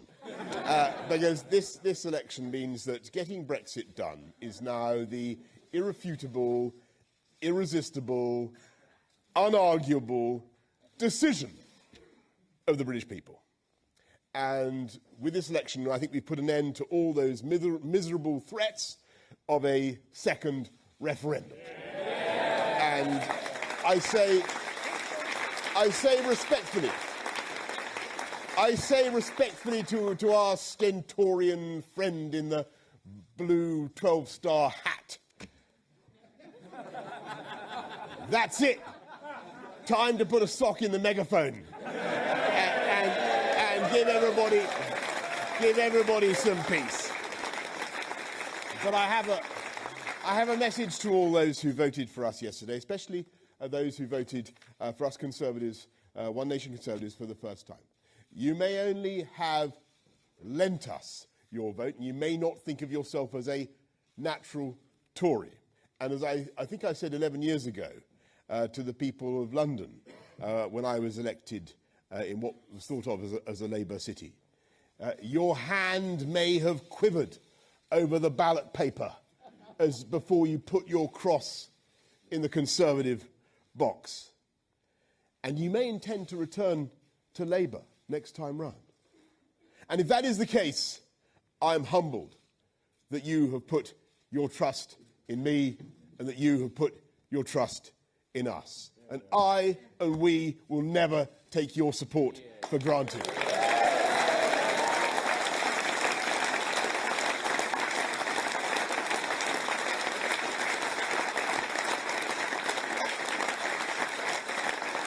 And I will make it my mission to work night and day, flat out, to prove you right in voting for me this time and to earn your support in the future.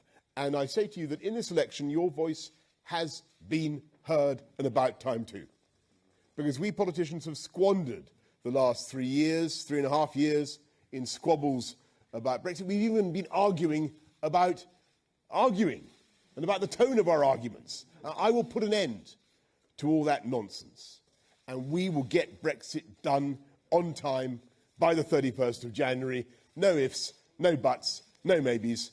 Leaving the European Union as one united kingdom, taking back control of our laws, borders, money, our trade, immigration system, delivering on the democratic mandate of the people.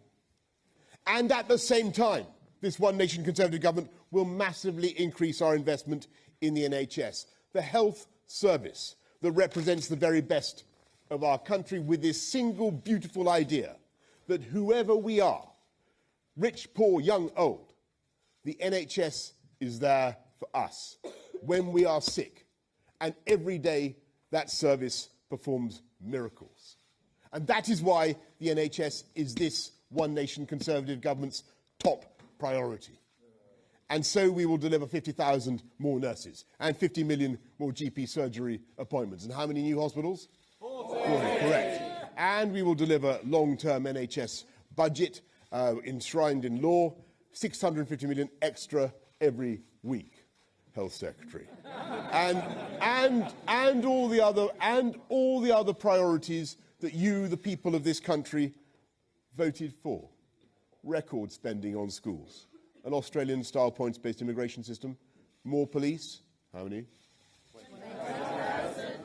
Colossal new investments in infrastructure, in science, using our incredible technological advantages to make this country the cleanest, greenest on earth, with the most far-reaching environmental programme. And you, the people of this country, voted to be carbon neutral in this election. You voted to be carbon neutral by 2050, and we'll do it. You also voted to be Corbyn neutral by Christmas, by the way, and we'll do that too.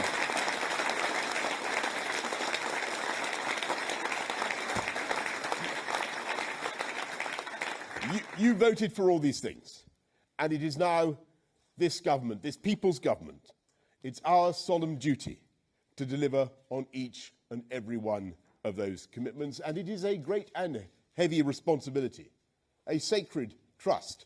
For me, for every newly elected Conservative MP, for everyone in this room and everyone in this party. And I repeat that in winning this election, we have won votes and the trust of people who have never voted Conservative before, and people who have always voted for other parties. Those people want change. We cannot, must not let them down. And in delivering change, we must change too. We must recognise the incredible reality that we now speak as a one-nation Conservative party, literally for everyone from Woking to Workington, from Kensington, I'm proud to say, to Clwyd South, from Surrey Heath to Sedgefield, from Wimbledon to Wolverhampton. And as the nation hands us this historic mandate, we must rise to the challenge and to the level of expectations. And Parliament must change so that we in Parliament are working for you, the British people. And that is what we will now do, isn't it? That is what we will now do. Let's go out and get on with it. Let's unite this country.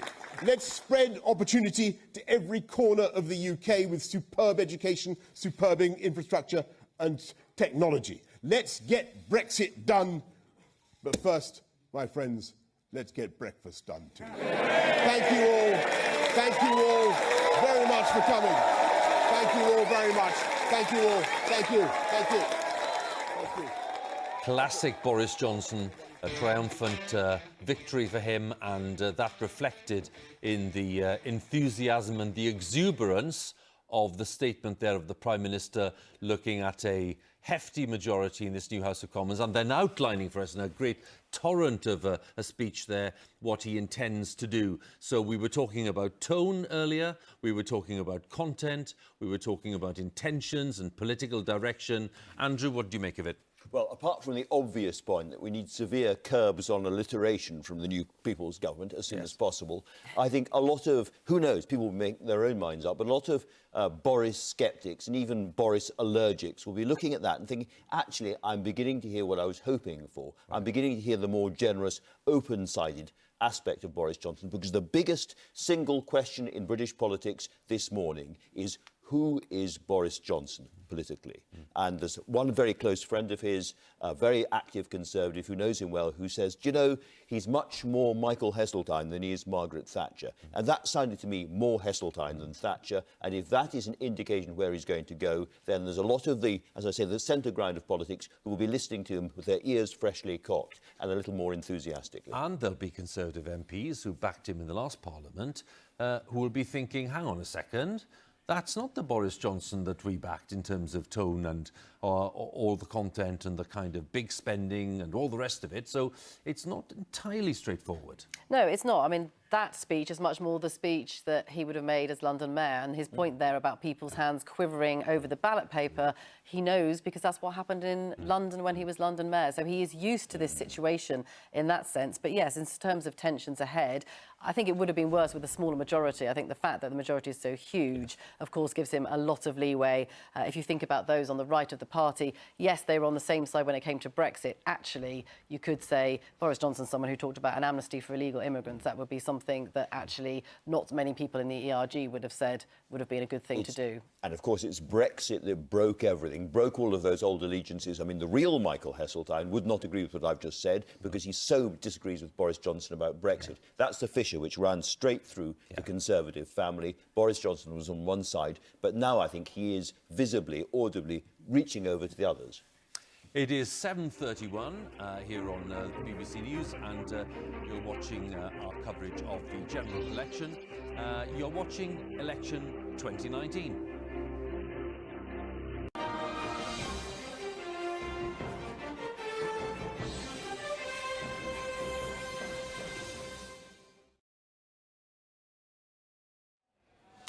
Hello Hello, good morning. The Conservatives have won the general election with their biggest majority since 1987.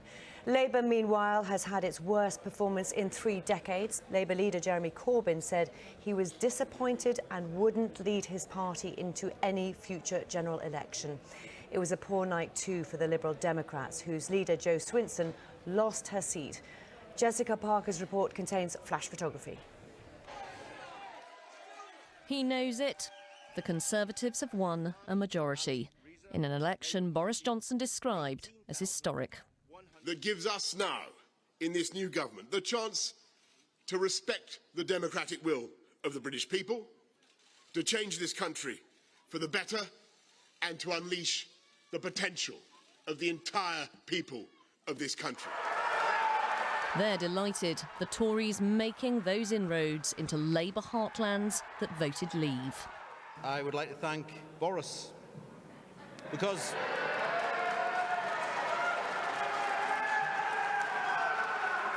I would say that I'm going to be on that train on Monday. I'm going to London. We're going to get Brexit done. For his party, a major defeat. Jeremy Corbyn acknowledged a disappointing result. I want to also make it clear that I will not lead the party in any future general election campaign. I will discuss with our party to ensure there is a process now of reflection on this result. Glum faces here: Bolsover, Grimsby, Sedgefield, Darlington and Don Valley among Labour's losses. There was 2 fronts I was fighting on. One front was the fact that so many of my voters could not and did not want to support Jeremy Corbyn to be Prime Minister. But the second front was the Labour Party's position on Brexit, that we moved to a position of being more like a Stop Brexit Remain party. Have you lost your seat, Miss Swinson? And a huge blow for the Lib Dems. Jo Swinson's lost her seat and will no longer lead the party. For millions of people in our country, these results will bring dread and dismay, and people are looking for hope. Arriving at Conservative headquarters, they might be in the party mood. Boris Johnson wanted to drive his agenda through. The door is now open. Jessica Parker, BBC News. Well, as we saw, the SNP took Jo Swinson's seat. They've won 49 out of 59 constituencies in Scotland. Nicola Sturgeon's party backed a second referendum on EU membership during their campaign. The SNP also ran on securing a new vote on Scottish independence from the UK, something which they will push for in the coming parliaments.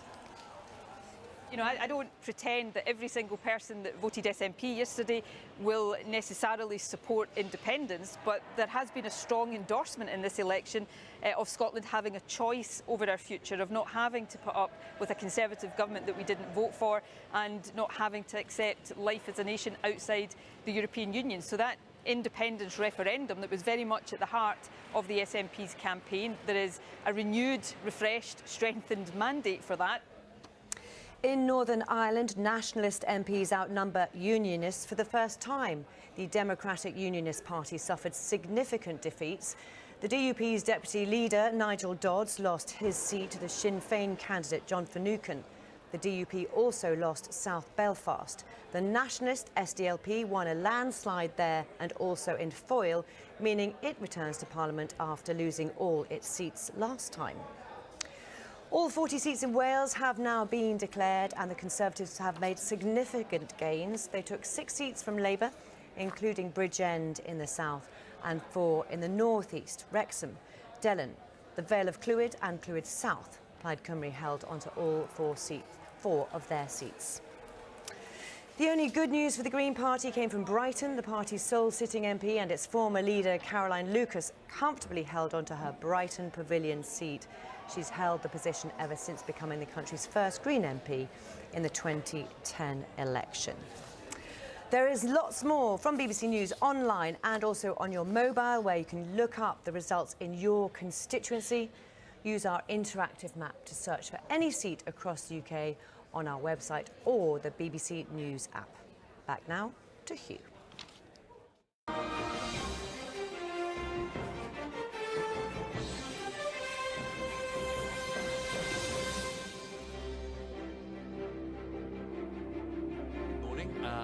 You are welcome to the BBC's Election Centre. You're watching Election 2019. It is 7:37 and we are reflecting on the result of a remarkable general election which has produced a big Conservative majority in the House of Commons. Boris Johnson will be staying in number 10 as Prime Minister, but this time he's not going to have to struggle with a hung Parliament and looking for support elsewhere.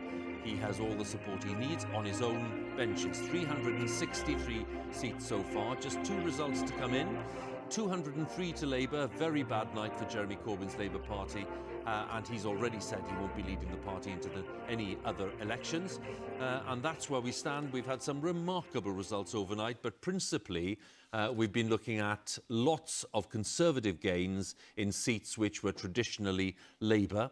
And in Scotland, we've seen some remarkable results too for the Scottish National Party, and we've had a party leader in Jo Swinson for the Lib Dems losing her seat. So lots of things to catch up on as we reflect on what's happened. The political landscape has completely changed overnight. So let's join Reeta in our results centre, and Reeta will take us through some of the dramatic results that we've been looking at and those seats that have been changing hands. Reeta? Yes, a changed map indeed. And here are some of the names that have contributed to that dramatic change. With some of these constituencies, people would quip that you didn't count Labour votes in the past, you weighed them. Well, that has really changed tonight. Names like Workington Man became an emblem of the Conservative campaign this time round in a way that Worcester Woman or Mondeo Man were for Labour campaigns in the past. Well, it worked, and Workington has gone Conservative.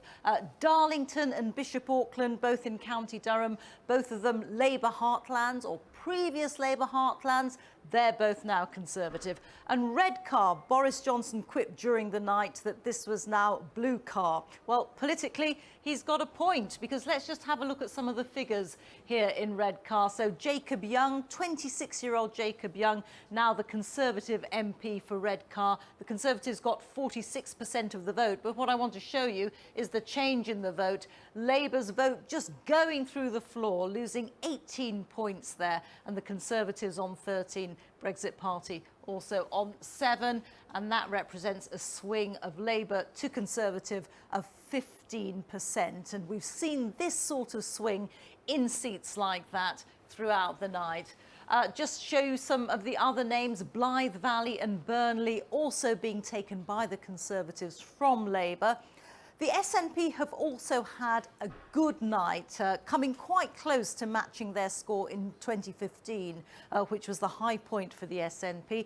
They've taken seats from the Conservatives, Labour and the Liberal Democrats. Aberdeen South they took from the Conservatives, but the big dramatic gain of the night for them was surely Dunbartonshire East, the seat of Jo Swinson, the Liberal Democrat leader. And look how Amy Callaghan got that victory with a majority of just 149, but it means that she is now sitting in the House of Commons as the Dunbartonshire East MP and not Jo Swinson. Reeta, many thanks. And Reeta taking us through some of the changes there. Earlier on, we saw Boris Johnson at the rally for Conservative supporters. Well, look at this, with his partner arriving at Downing Street, the Christmas tree there on the left, because of course we're so close to Christmas. This is the first December election since 1923, and the Prime Minister now safely inside Downing Street, this time as the Prime Minister of a government with a majority, and a big majority, in the House of Commons. And that's because, of course, Labour has suffered many losses. The Lib Dems too did not make the gains that they were expecting in lots of those Conservative seats, especially in the south and the southwest of England. So let's talk to Baroness Sal Brinton, who's now co-leader. I think, Sal, that's right, isn't it? Co-leader of the Lib Dems, because Jo has lost a seat? That's right. I'm interim co-leader with Ed Davey, who is the deputy leader, until the next leader is elected. Understood. And understandably, it's been a very disappointing night for you as a party, not just to lose your leader in East Dunbartonshire, but also not to make the gains that you were expecting elsewhere. Could you talk us through your thoughts this morning? I know it's quite early, but your thoughts on why it didn't work out? Well, I think, yes, clearly it was a disappointing night because Jo Swinson's campaign had been very positive, offering a brighter future, saying to people, you know, if you want Brexit to go away, there is a way to do that by stopping Brexit. And unfortunately, the voices of nationalism and populism, both north and south of the border, beat both her in her seat, but also nationally as well. But I think there are a couple of nuggets of gold. I mean, our share of the vote went up 50%, over 4.1% from 2017.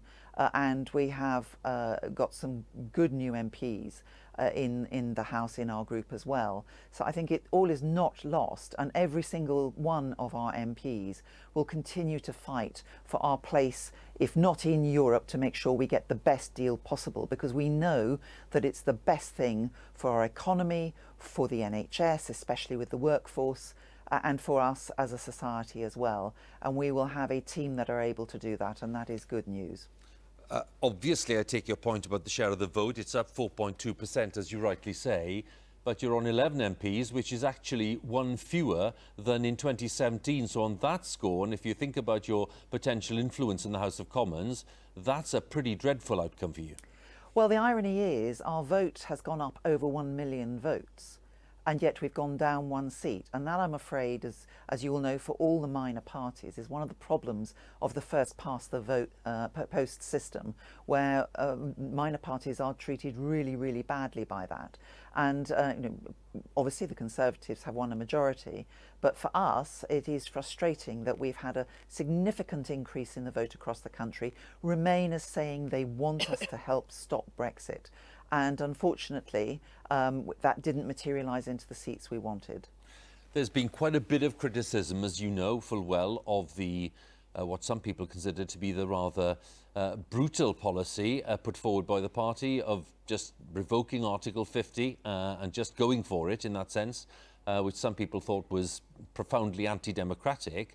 How damaging do you think that was in hindsight? Although I know that you know, you were behind the policy and you supported the leader's stance on this, but how damaging was that on the doorstep?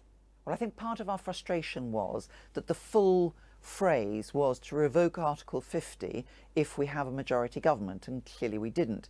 We have consistently, since the day after the referendum, argued that there should be a people's vote. It's absolutely fair and square in our manifesto that that's our preferred choice if we didn't have a mandate from the people in the general election, and that's what we were fighting for as well, which is why it was frankly the easier way to actually stop Brexit would have been a people's vote, but we weren't offered that, mainly because Labour just continued to sit on the fence.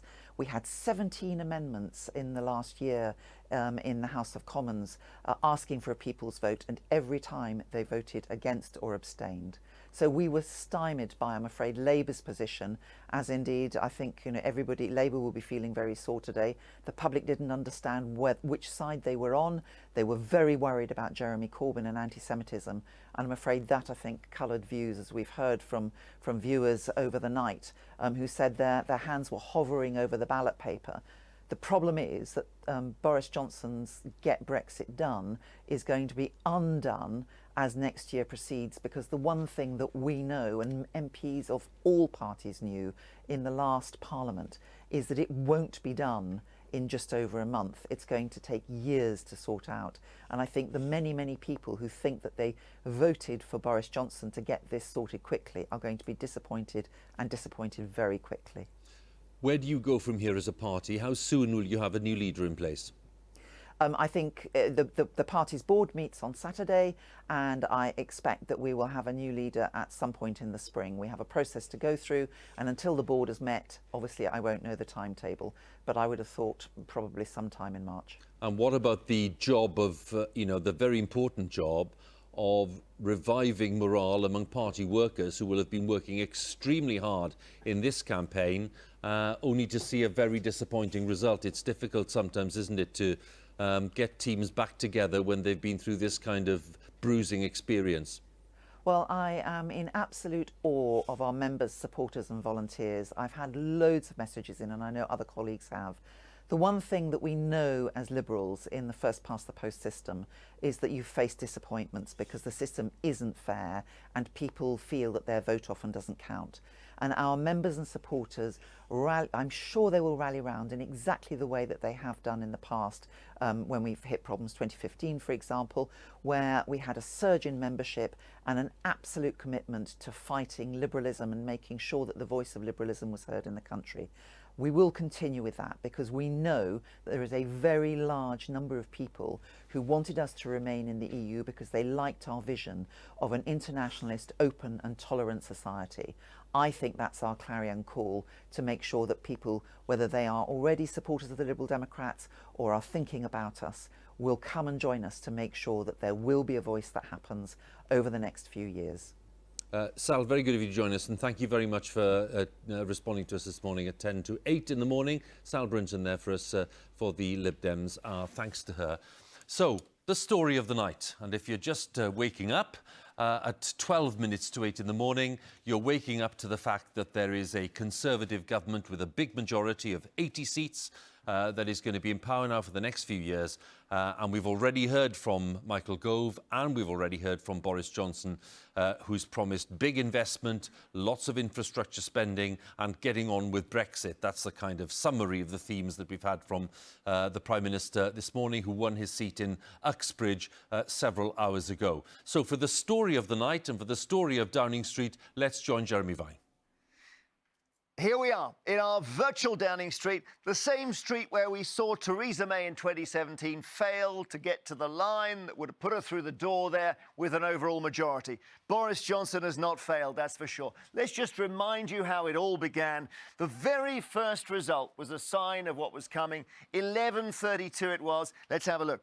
And it was Blythe Valley. You see, we've put the names of the seats on the tiles here as they pave the way. The first seat, Blythe Valley, that had a Labour majority of 8,000, red since 1935. How could that go blue? It did. And actually, even on those two Labour seats, you can see Sunderland, Newcastle, there were signs of an increased Tory vote that would have shivered Labour's timbers. OK, we move on. Time wound on through the night. 2 a.m. we got to. Let's see what we knew by then. Again, numerically, they're roughly neck and neck. We only have the exit poll. We can't be sure what's happening, but there's another sign of a colossal change coming because Lee comes in 10 miles from Manchester, 9,500 majority, red Labour since 1922, and it goes to the Conservatives as well. And meanwhile, if you look at the Labour column, yes, they've gained Putney. There's a protective effect for the red seats in London, but the ones that they're winning back, seats like Jarrow, which are hyper-safe. They can't win an election with just their hyper-safe seats, their heartland seats. They need to go beyond them.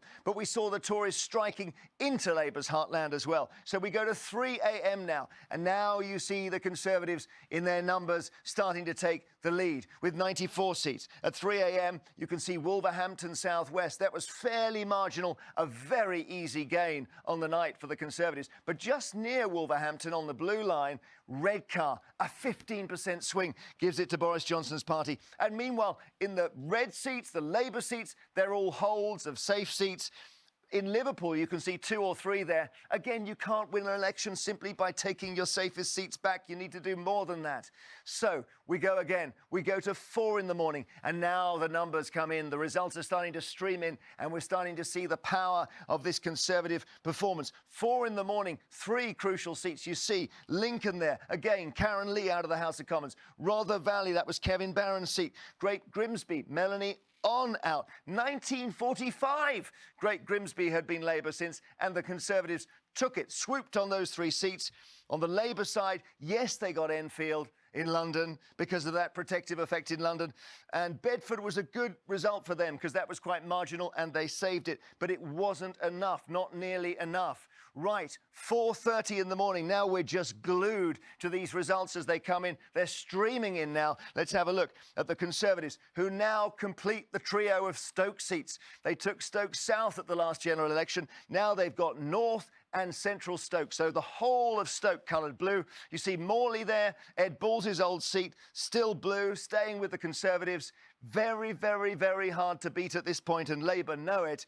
And we move on now to 5 in the morning. Now, you'll see what happens as suddenly the Conservatives go for the line. Let's have a look here. Over they go, and of all seats, it's Bolsover, right on the line, on the 326 line. Bolsover, the home of the beast of Bolsover, as he's called, Dennis Skinner, in his 80s, about to return to the Commons as Father of the House, knocked out of his seat in this election by the Conservatives. You can only imagine how furious he's going to be, and Labour left a long way behind. I'll complete the line now, because, of course, they didn't just get the majority at 326, they went beyond it. They went some way beyond it. They've got headroom here. They can govern. They can even have their own squabbles and still govern, because they've got plenty enough MPs to do what they want. Look at these seats here. So Wantage, Somerton, those are safe Conservatives. But Keighley, that was a Labour seat that they took. John Grogan was there. Carshalton was again from the Liberal Democrats. Henley, the seat that Boris Johnson himself used to have. Yeovil is clearly blue now, gone from the Liberal Democrats several years ago. Chipping Barnet was under threat, but they saved it. All these results were very good. Hendon they could have lost in London. They took it. Colne Valley, that was an interesting one again. Thelma Walker out of the House of Commons for Labour. Cheltenham, again, battle with the Lib Dems. The Conservatives won. And then we get to Devon, West and Horsham, and they've done it. They did it. They got well beyond the line. And have a look at Labour and how far back they are with their 203 seats. The story of the night ending with Labour, yes, taking Sheffield Hallam, which they could have lost again to the Liberal Democrats, and taking the very important seat to them of Batley and Spen. But 203, a terrible result. And they're left looking at this decisive victory. The illustration here is so powerful, isn't it? Because actually, you see, the Conservatives have done what they needed to do and much, much more. And the door of number 10 is now the door to Mr. Johnson's home for probably the next 5 years. Indeed, Jeremy. Thanks very much. Jeremy Vine there with the road to Downing Street, and Jeremy just reflecting there on the very poor Labour performance. And maybe we should reflect as well on the fact that there's been some pretty strongly worded reaction to what's gone on overnight from within the Labour Party. Vicky? Yeah, I mean, not surprising given the scale of the defeat, but this is from Ruth Smeeth, defeated in Stoke-on-Trent. She was, of course, very much at the centre of some of the anti-Semitism problems in the party. She says, we are a Labour city, we are a Labour area. This is devastating, this is seismic, this is the end. For me, this is about whether the Labour Party has any right to exist, whether we have anything left to say. Andrew? That is pretty devastating. And from the inimitable Jess Phillips, with a list of quotes of the night, as it were, she says, this is not a time for easy answers, as much as I wish it was. I wish there was some silver bullet, but I also wish I was a size 10. I think it's, it's often impertinent for unelected journalists to give advice. But if I was going to give any advice at the moment, it's the Labour Party needs to take its time, not rush into another great frenzy about who's going to be the next leader, not to have factional squabbles, but to really think about this, test the various leaders around the country. There's plenty of time. Test them, get the right result, and if it takes a few months, so be it. Let's go to Inverness, where Ian Blackford of the Scottish National Party has been waiting very patiently. Ian, good morning to you.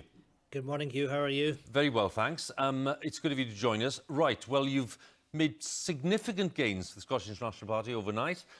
Let's have your perspective on the Scottish political landscape this morning. Well, it's a very different landscape from the one that you've been discussing south of the border, Hugh. We've won this election quite convincingly. We've taken 45% of the vote. We've increased our representation quite dramatically overnight. The Conservatives have lost more than half their seats, and this election in Scotland was really, as much as anything else, about our right to choose our own future. That's what we asked people to support us on that basis, and the Conservatives were saying vote for them to stop a second independence referendum. Well, I think they've got their answer. We've no real desire to be taken out of Europe against our will. I regret the fact that people elsewhere in the UK may want to do that, but we were told, as you know, Hugh, in our referendum in 2014 on independence, if we stayed in the UK, we were to lead it, our voices would be respected, and crucially, that we would remain as EU citizens. So we despair at what Boris Johnson is trying to do to us, and I would simply say to the Prime Minister, he has to reflect democracy, and he has to respect the fact that the Scottish Government has a mandate for a referendum on independence. We are now legislating for that in the Scottish Parliament, and Boris Johnson has to do the right thing and recognise that the people of Scotland have that right to have a referendum, and that's been very strongly reinforced with the election result this morning here in Scotland. I was noticing in some comments on social media about your candidate in Kirkcaldy, Neil Hanvey, who, as you know, is facing disciplinary action because of remarks that he made. Will he take the SNP whip when you are the SNP leader at Westminster? What's your attitude to that? Well, he was suspended quite rightly when it came to light that he'd made anti-Semitic comments. He's been suspended from the party. He won't be taking the SNP whip, so he stands as he's elected as an independent member of Parliament. We have an SNP group of 47 and Neil is not part of that. And is that likely to change? Look, he has to go through a disciplinary process, but he has not been elected as a SNP MP. That was taken from him. He stood as an independent candidate to Westminster, and that's the status that he will have. Does it surprise you that he was elected given the controversy around him? That's up to the voters in his constituency. What I am delighted about in the other seats where we stood, that we've had a fantastic result. We've won 47 of the other 58 seats, and that's what we are celebrating this morning. I'm going to put the point I put to the First Minister earlier, Ian, which is that, yes, you've done well, you've got these gains, you'll be a significant presence at Westminster once again, but unlike in the last Parliament, in this Parliament you're up against a government with a majority of 80, and no matter how effectively you campaign, no matter how loudly you make your case, you frankly can't do much there, given the maths. Well, at the end of the day, we're the third force in Parliament, and we'll make sure that we make our voices heard. But I'd say to the government in London, recognise that there are administrations in Edinburgh, in Cardiff, and I hope in Belfast as well. And there has to be respect. And we have to recognise that, look, I think in a sense, Hugh, we have a constitutional crisis because we're in a very different place from the rest of the United Kingdom. I regret the fact that people in the rest of the UK seem to want to support Brexit. That is their choice. But also our views must be respected as well, and we can't be dragged out of the European Union against our will. So Boris Johnson has to, I think, show a generosity of spirit and recognise that the SNP, whether it's in government in Edinburgh or the SNP force in Westminster, have a very different proposition.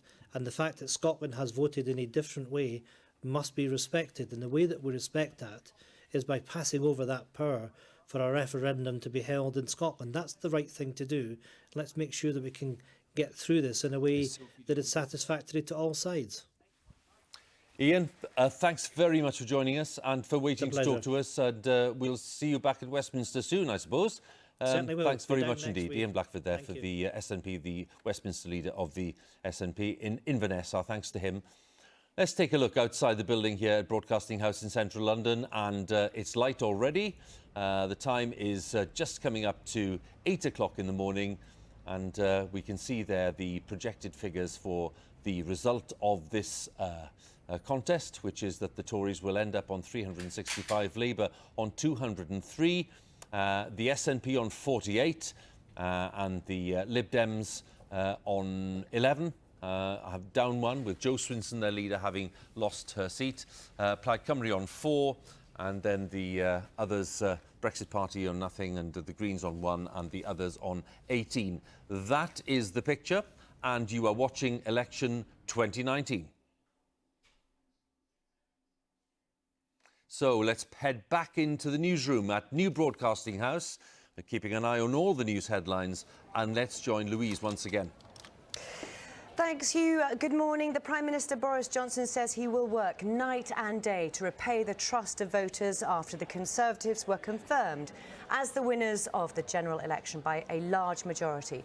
The Labour Party has lost swathes of its traditional heartlands and has suffered its worst performance since before the Second World War. Mr Johnson says he will get Brexit done by the end of January next year. There's some flash photography in Jessica Parker's report. He knows it. The Conservatives have won a decisive majority, earlier at his constituency count and later to a rally. And with this mandate and this majority, we will at last be able to do what? You've been paying attention. Because this election means that getting Brexit done is now the irrefutable, irresistible, unarguable decision of the British people. They're delighted, the Tories making those inroads into Labour heartlands that voted leave. I would like to thank Boris because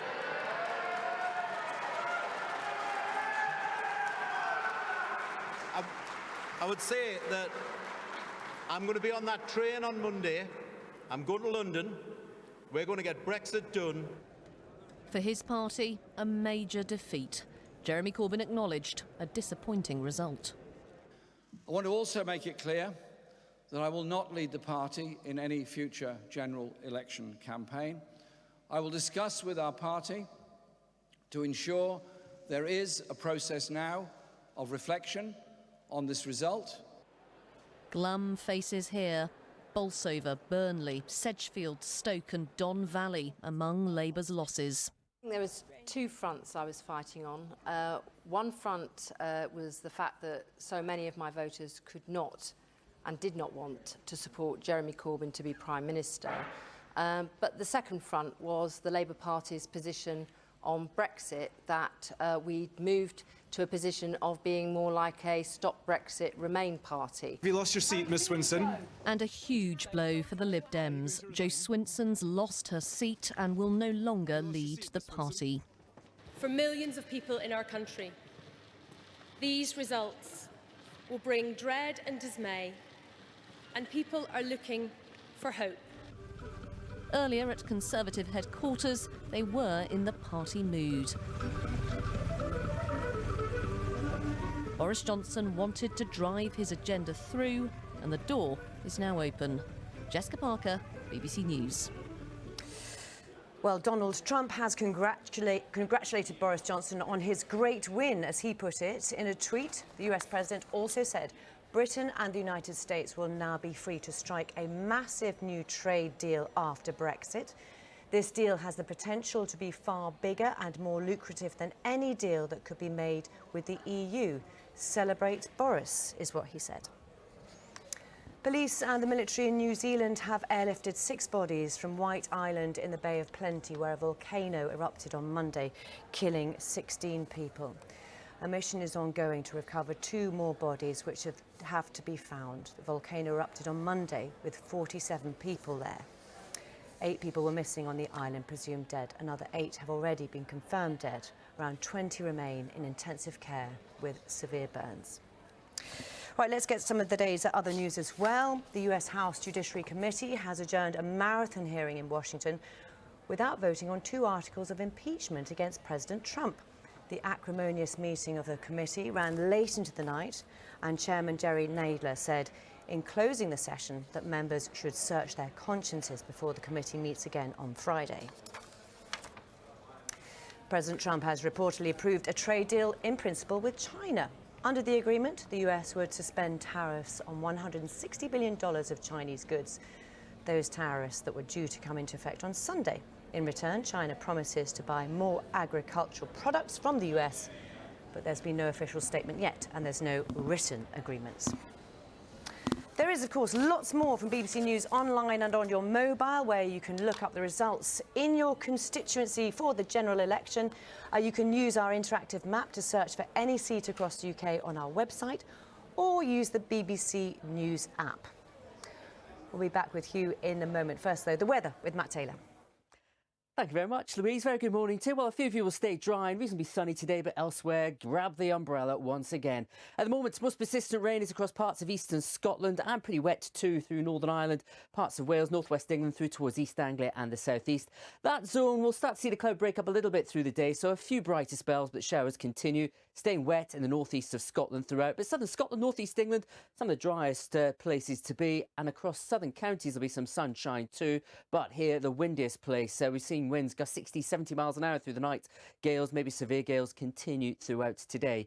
Temperatures, though, up to around 9 or 10 degrees here, still in mid-single figures further north that you are. Now, as you go through into tonight, outbreaks of rain going to continue across some areas. Bit of sun, a bit of clear skies in between, leading to a touch of frost. And it stays cold and blustery this weekend. Now back to Hugh with Election 2019.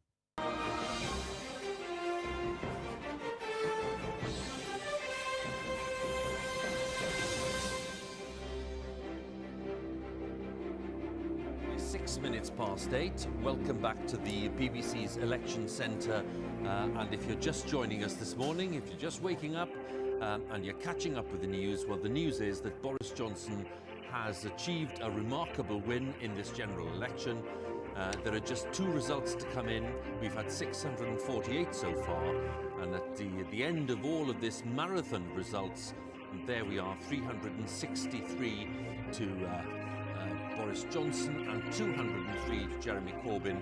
And when the results are all in, we are expecting Mr Johnson to have a majority of 80 in the new House of Commons, a very different picture to the hung parliament that ended several weeks ago.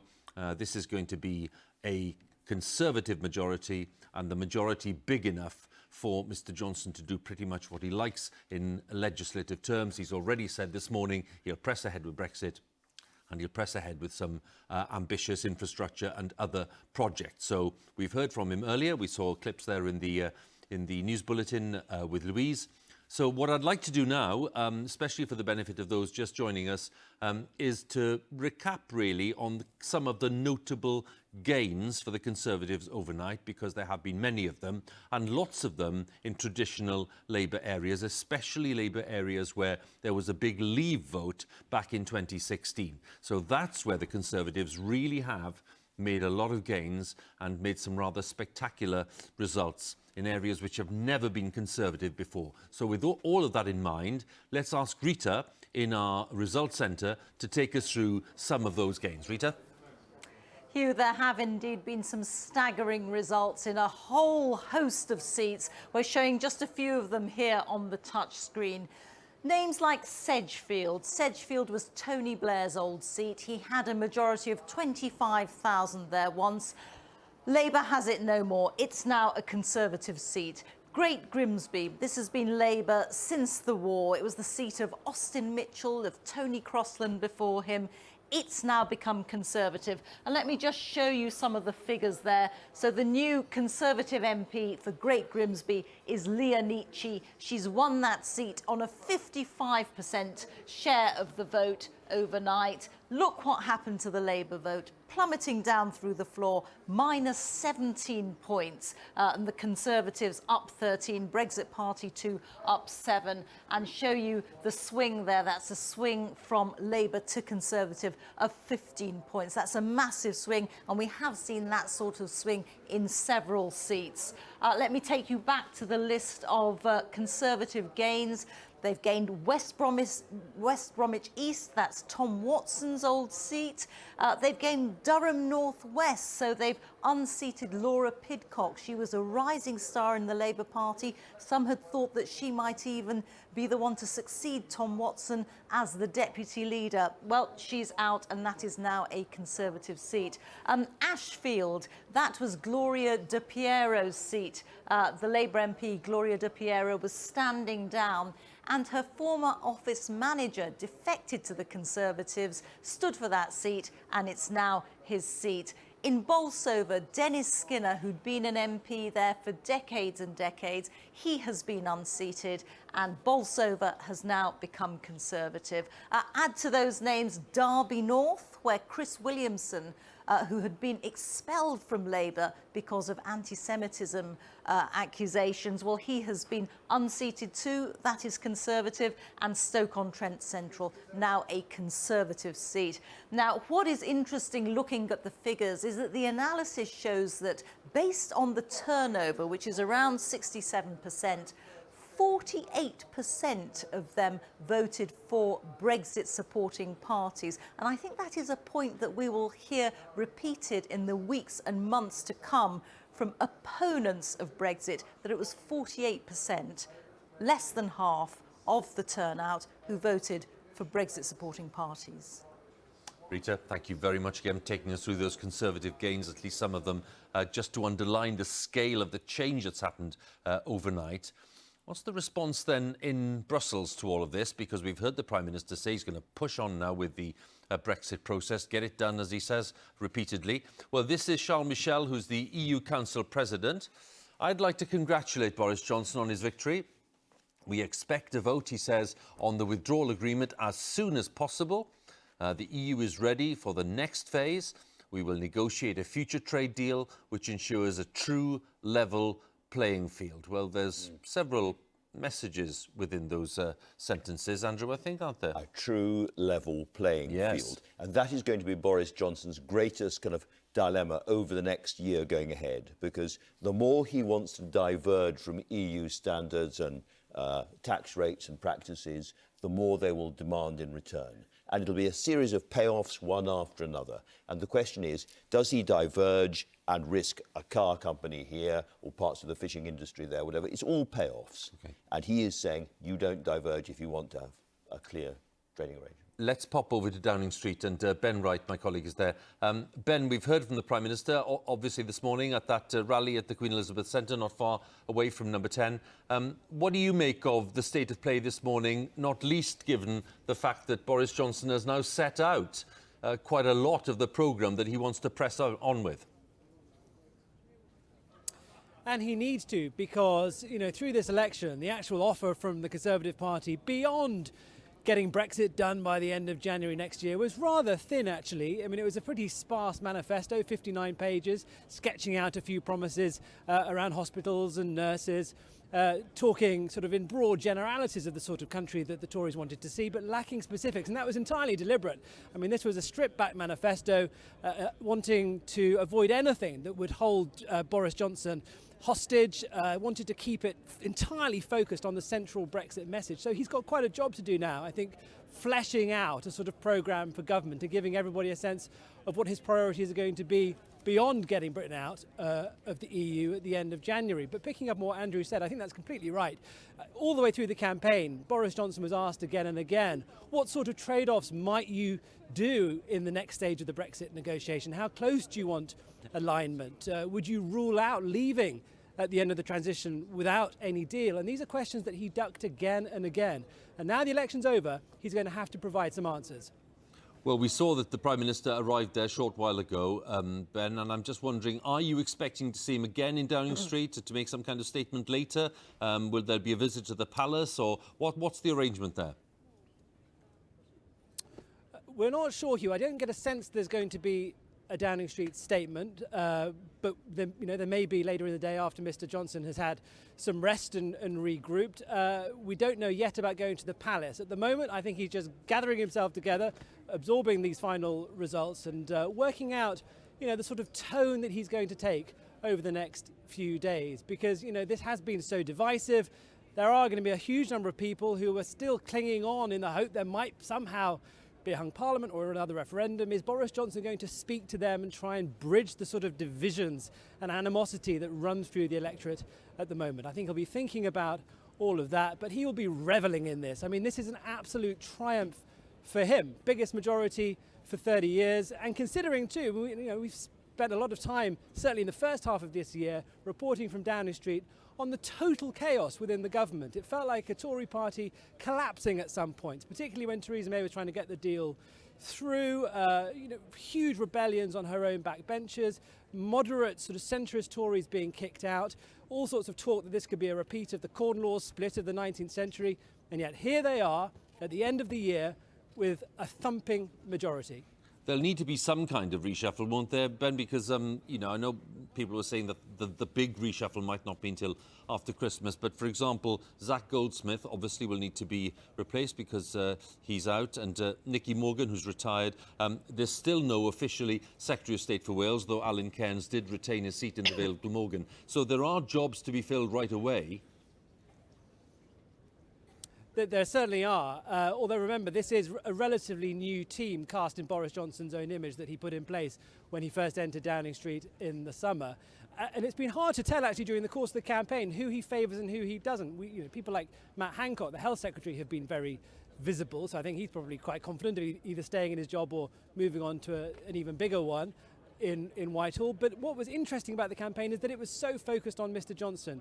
The vast majority of the cabinet really weren't seen very much at all, including people like the Chancellor. So we'll see if Mr Johnson uses this new mandate, uses the 5-year term that he can now look forward to with confidence to rebuild his team at this early stage. Ben, thanks very much. Ben Wright for us there and in Downing Street. Well, down at Westminster, my colleague Emily Maitlis is there and she'll be taking us through lots of the day to come with plenty to talk about. Emily, very good morning to you. What's going on?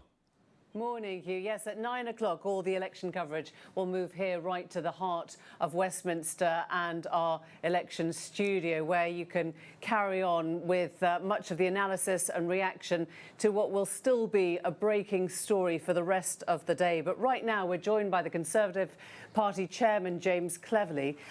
James, were you expecting anything of this size? Well, we do polling, we do modelling, just like the stuff that gets put in the public domain. And we campaign hard and we hope.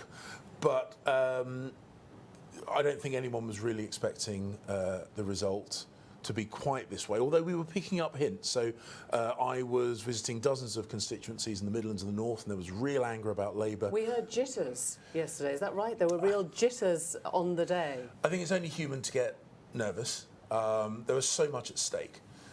We were very, very keen that this was a really important election. We made that clear.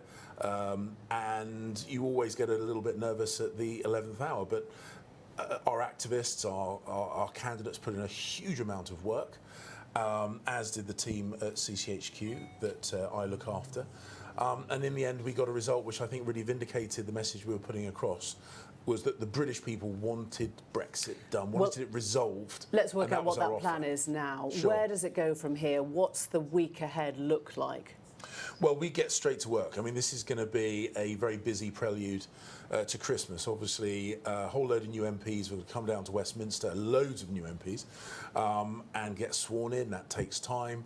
But very quickly, next week, we'll be starting the process to get the withdrawal agreement bill through the House. So that will go ahead. The withdrawal bill will go through next week. Is that what you're saying? We're going to start the process. It can't go through all in the first week, but we will start the process and make sure that all the legislative stages are done in time for us to leave on the 31st of January. So just explain, in terms of what happens now before Christmas, will it go through the Commons, go through the Lords? Well, we're not completely, I can't give cast iron guarantees of the precise timetable. But there was an urgency, wasn't there, to the Prime Minister when we heard him an hour ago. So I'm assuming... We will present this at the first opportunity. As soon as the members of Parliament are sworn in, we'll get the Queen's speech through and then... On the 19th still.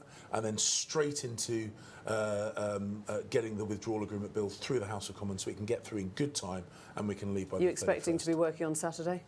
Quite possibly. Right. Quite possibly. So, look, we so don't it know could for be sure. it could be a full 6-day week right up until the end now. Well, to get these I bits don't done. know for definite, and it depends on how quickly we can get things done. But the Prime Minister is absolutely clear. We made a commitment. We will honour that commitment because Parliament, government, has got to get back into the habit of listening to and responding to the voice of the British people. So we know that there's a plan. We don't know yet what this Brexit looks like. It may be radically altered as a result of where geographically you've won last night. You are now the party of Kensington and Workington. They might have very different perceptions of what a good Brexit deal looks like or what they want. Are you shifting your perception of what that Brexit is now? Well, the Prime Minister, back when he was running for the leadership of the party, made it clear it wasn't about separating and dividing, it was about unifying. That was one of his big messages.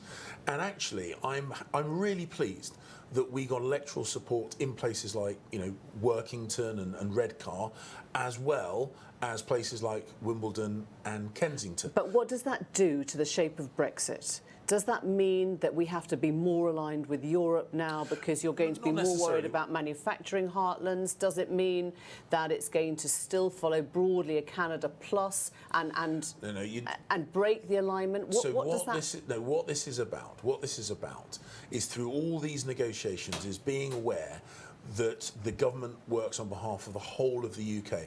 Now that might present us with some challenges, but as we've seen, the Prime Minister is well capable of embracing challenges, as he did when he reopened the withdrawal agreement and took out the backstop. So it is going to be a Brexit that works for every part of the UK, rather than, as I think Labour's trying to do, separate one against the other. You talk about every part of the UK. There have been 2 elections overnight. There's been what happened in England and Wales, indeed Northern Ireland, and there's been Scotland, a totally different story there, which you don't control. You cannot control the narrative now of Scotland's independence and the SNP. Well, the people of Scotland voted in 2014 in what was billed as a once-in-a-generation referendum, and the SNP are very keen to talk about the referendum. They talk about They might Scottish do more than talk about it. They might press on whatever you say. The point that I would make, and certainly when I visited Scotland, the message came across loud and clear, is a lot of people in Scotland would much rather the SNP government focus on things they already control, like the NHS, like education, both of which are slipping backwards in Scotland, rather than trying to distract people by talking once again about James, a Scottish just before referendum. you go, the last time we talked was after the first debate and the fact check had been changed on Twitter. I think I remember. I'm just wondering, when you reflect back now on the form, the style, the feel of this campaign, yes, you've won, and yes, it was victorious. Are you proud of the way in which it happened? Well, on that particular issue, I really do not believe that the results that we've been seeing overnight were significantly influenced by changing the masthead on a Twitter feed. Or on editing videos, or on not letting your Prime Minister talk to the press and running into a fridge. This result, I think, was twofold, and both to do with trust, I think. The first is that the Labour Party promised in 2017 they would deliver Brexit and spent the next 2.5 years not doing so, and people felt that and were angry about that. And also, the other really big lie was that the Labour Party suggesting that a Conservative government would sell off the NHS. And when I spoke to people from the bottom of Cornwall to the top of the country, they just didn't buy that. They knew that that was not true. And I think this result is a reflection of those two issues. James Cleverly, thank you very much indeed. And we'll be hearing the Labour side of the story from Ian Lavery shortly, but right now it's back to Hugh in our BBC studios there. Hi, Hugh. Emily, many thanks. And yes, indeed, it's 8:23. We've been talking about the changing landscape, the changing map of the UK. It's looking very different. The colours have moved around, and right at the start of the night we were talking to Sophie, who's just outside the building here, on that great big map, and she was explaining how the tiles were moving around. Let's join Sophie again to see where they now settle. Well, we have just one more tile to lay, and that is St Ives in Cornwall. It always takes a long time because of the votes coming in from the Scilliars. But things have changed dramatically across a lot of the UK, not so much across the south of England. This is London. I'm walking around the edges of it here because it really, all these 73 MPs really distort our map, but still very much dominated by Labour MPs. But if I show you the map as it was last night when we started, the 2017 election colours on the right of your screen, and the election results now, the 2019 election results, you can see just how dramatically things have changed in the north of England, northeast Wales, right across Scotland. And it is that Labour red wall that has not so much been breached completely, but there are certainly huge cracks in it, and it has been shrunk dramatically. And there is a big Conservative path above it, right across from one coast to the other of England. And the story really started up here in northeast Wales in seats like Wrexham that have been held by Labour since 1935 and have gone Conservative for the first time. They voted very heavily to leave the EU. There are other seats here like the blue heart in the red circle. That's Tom Watson, the former deputy leader of the Labour Party. That's his West Bromwich East seat. And big surprises here, Lee in Greater Manchester. There was a 9,500 Labour majority, which was overturned by the Conservatives, who took that for the first time. And this is something I couldn't do last night, walk right across northwest England, northeast England, along Conservative seats. Big surprises here. Well, Wakefield, that had been held since 1932. That was taken by the Conservatives as well. And of course, the story in Scotland, it has gone almost completely yellow again as the SNP have taken all these seats, and some of the big casualties of the night. Jo Swinson, the leader of the Liberal Democrats, who lost her Dunbartonshire East seat, a disastrous night for her. And if we go back down into Derbyshire, there's Dennis Skinner, the beast of Bolsover. He had been an MP, a Labour MP, there since 1970. His seat now Conservative. Further down, the seat of Beaconsfield, the former Attorney General Dominic Grieve, who led the backbench rebellion against Brexit, was kicked out of the Conservative Party. He stood as an independent, but he has lost his seat. It has gone and stayed with the Conservatives. And finally, the Conservative there, Zach Goldsmith, has lost his seat, Richmond Park, to the Liberal Democrats. But our map showing you very clearly now, particularly here across northern England, that Labour wall that was so solid last night, and now really all these cracks, all these holes, and it has been shrunk so dramatically as the Conservatives eat into the Labour heartlands.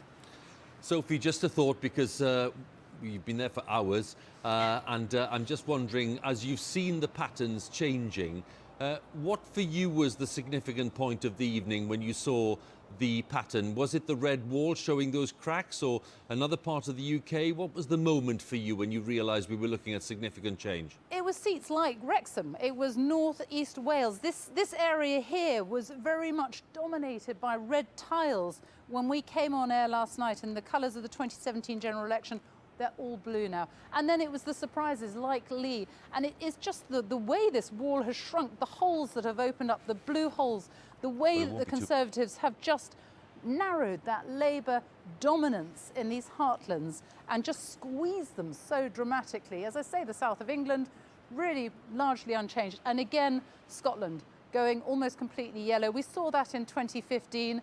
It has happened again. And it is just here, this part of the United Kingdom, where we've seen such big changes. Sophie, thanks very much again. Sophie there with the changing map for us, and illustrating that in such a vivid way. But mentioning there the Labour red wall and the fact that it's full of cracks after the evening's events, after the night's events.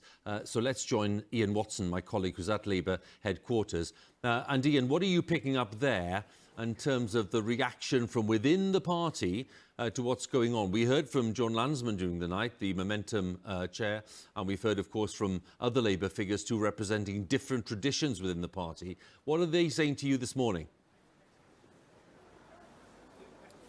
Yes, well, it's quite a contrast, actually, Hugh, with the very public statements made by Boris Johnson that Jeremy Corbyn came in through the back door here at Labour headquarters. He left by the front door, not saying very much under the cover of darkness, but quite a lot has been said off the record and behind the scenes. First of all, that it was a body blow to people around Jeremy Corbyn that Laura Pidcock lost her seat in Durham overnight, because it had been the hope of some people around him that her, the new generation in her 30s, might be able to be the new standard bearer for the left wing in the party and become his successor. And one of the reasons that he's calling for this process of reflection and showing no signs of leaving swiftly after the worst defeat since Michael Foot in 1983 is that, in part, people around him are now trying to regroup and think who else they can build up from that wing of the party as a potential leadership candidate, possibly, as she's been talked about for some time, Rebecca Long-Bailey. But there had been talk of Laura Pidcock going for deputy leader of the party when Tom Watson said he was standing down. As I understand it, actually, they wanted her now to go for the leadership itself, and that was blown out the water by this terrible result. Now, what we're also going to be seeing during the course of the day, Hugh, is quite simply this. We're going to get the battle of the narratives, if you like. People close to leadership, you'll hear this from Ian Lavery saying it's all down to Brexit. People who want to replace Jeremy Corbyn and start to move the party further away from the left will be arguing that Jeremy Corbyn's leadership was not just central to it, not just him and his personality, but the politics as well, and that has to change too. What I'm hearing on that front is that people think this idea of a long process of reflection will simply be unsustainable. The way of making it unsustainable is to try to parade a range of defeated candidates during the course of the day to try to change that story. If you like, he or she who controls the past controls the future. There's also going to be pressure from people in local government as well. They say they don't want Jeremy Corbyn to stay on anywhere near the May local elections in case another wipeout is on the cards too. People close to Jeremy Corbyn would like him to stay on a bit longer. I'm told again by sources inside here that it's most likely, if he can, that he would wish to stay on for a few months more. But I think that position is going to come under sustained pressure. That would be the first thing, and then at that stage, some people would move the party perhaps in a different direction, then coming out and throwing their hats in the ring, people such as Sir Keir Starmer and Jess Phillips. Ian, thanks very much for the latest thoughts there at Labour headquarters. Ian Watson there for us, getting the latest reaction and thoughts from within the Labour Party. So, the time is 8:32 and we are now in a position where we just have one result to go. Let's have a look at the seats gained by Boris Johnson and Jeremy Corbyn at this stage with just one seat to declare, that is St Ives, and Boris Johnson on 364, Labour on 203. Boris Johnson looking at a majority of 80 seats in this new parliament. You're watching Election 2019.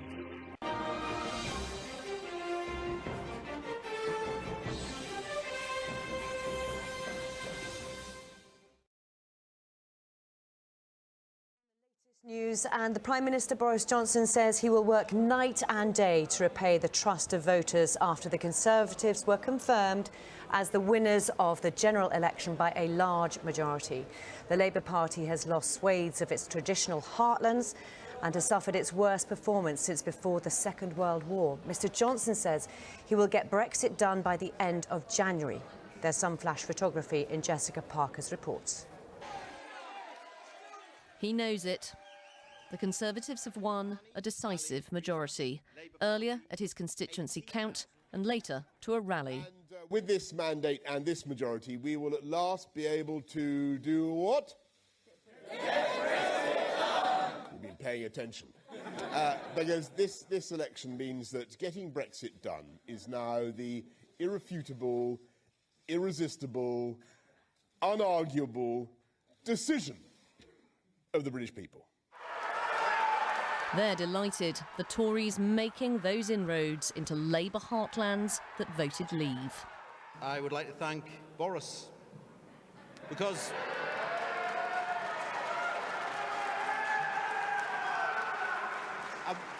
I would say that I'm going to be on that train on Monday. I'm going to London. We're going to get Brexit done. For his party, a major defeat. Jeremy Corbyn acknowledged a disappointing result. I want to also make it clear that I will not lead the party in any future general election campaign. I will discuss with our party to ensure there is a process now of reflection on this result. Glum faces here. Bolsover, Burnley, Sedgefield, Stoke and Don Valley among Labour's losses. There was two fronts I was fighting on. One front was the fact that so many of my voters could not and did not want to support Jeremy Corbyn to be Prime Minister. But the second front was the Labour Party's position on Brexit, that we'd moved to a position of being more like a Stop Brexit Remain party. Have you lost your seat, Miss Swinson? And a huge blow for the Lib Dems. Jo Swinson's lost her seat and will no longer lead the party. For millions of people in our country, these results will bring dread and dismay, and people are looking for hope. Earlier at Conservative headquarters, they were in the party mood. Boris Johnson wanted to drive his agenda through, and the door is now open. Jessica Parker, BBC News. Well, as we saw there, the SNP took Jo Swinson's seat. They've won 49 out of 59 constituencies in Scotland. Nicola Sturgeon's party backed a second referendum on EU membership during their campaign. The SNP also ran on securing a new vote on Scottish independence from the UK, something which they will push for in the coming Parliament. you know, I don't pretend that every single person that voted SNP yesterday will necessarily support independence, but there has been a strong endorsement in this election of Scotland having a choice over our future, of not having to put up with a Conservative government that we didn't vote for, and not having to accept life as a nation outside the European Union. So that independence referendum that was very much at the heart of the SNP's campaign, there is a renewed, refreshed, strengthened mandate for that. In Northern Ireland, nationalist MPs outnumber unionists for the first time. The Democratic Unionist Party suffered significant defeats. The DUP's deputy leader, Nigel Dodds, lost his seat to the Sinn Féin candidate, John Finucane. The DUP also lost South Belfast. The nationalist SDLP won a landslide there and also in Foyle, meaning it returns to Parliament after losing all its seats last time. All 40 seats in Wales have now been declared, and the Conservatives have made significant gains. They took 6 seats from Labour, including Bridgend in the south and 4 in the northeast, Wrexham, Dellen, the Vale of Clwyd and Clwyd South. Plaid Cymru held on to all 4 of their seats. Donald Trump has congratulated Boris Johnson on his great win, as he put it. In a tweet, the US president also said Britain and the United States will now be free to strike a massive new trade deal after Brexit. There is more, of course, from BBC News online and on your mobile, where you can look up the results in your constituency. Right now, let's take you back to Hugh.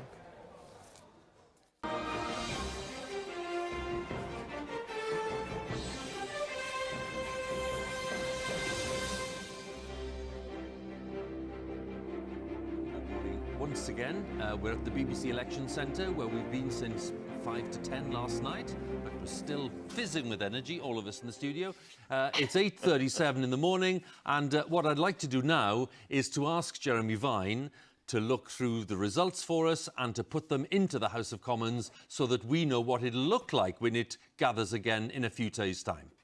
Oh, it's so dramatically different, Hugh. Let's take a look. It's funny, isn't it? We've been so used to hung parliaments and thin majorities and coalition governments and so on. The idea that the Commons is always very, very tight, that we're not used to this, which is the decisive win for a single party. It's the Conservatives who we have on 364. They may yet go up a seat, by the way, because of the slow count in St Ives. But 364 we have them on. Just a reminder, 326 is the minimum number you need for an overall majority. They've gone through it. And how? They've humbled the opposition. This is a terrible result on the other side for Labour. Let's just bring on their seats. It looked for a while through the night as if Labour might not even reach 200.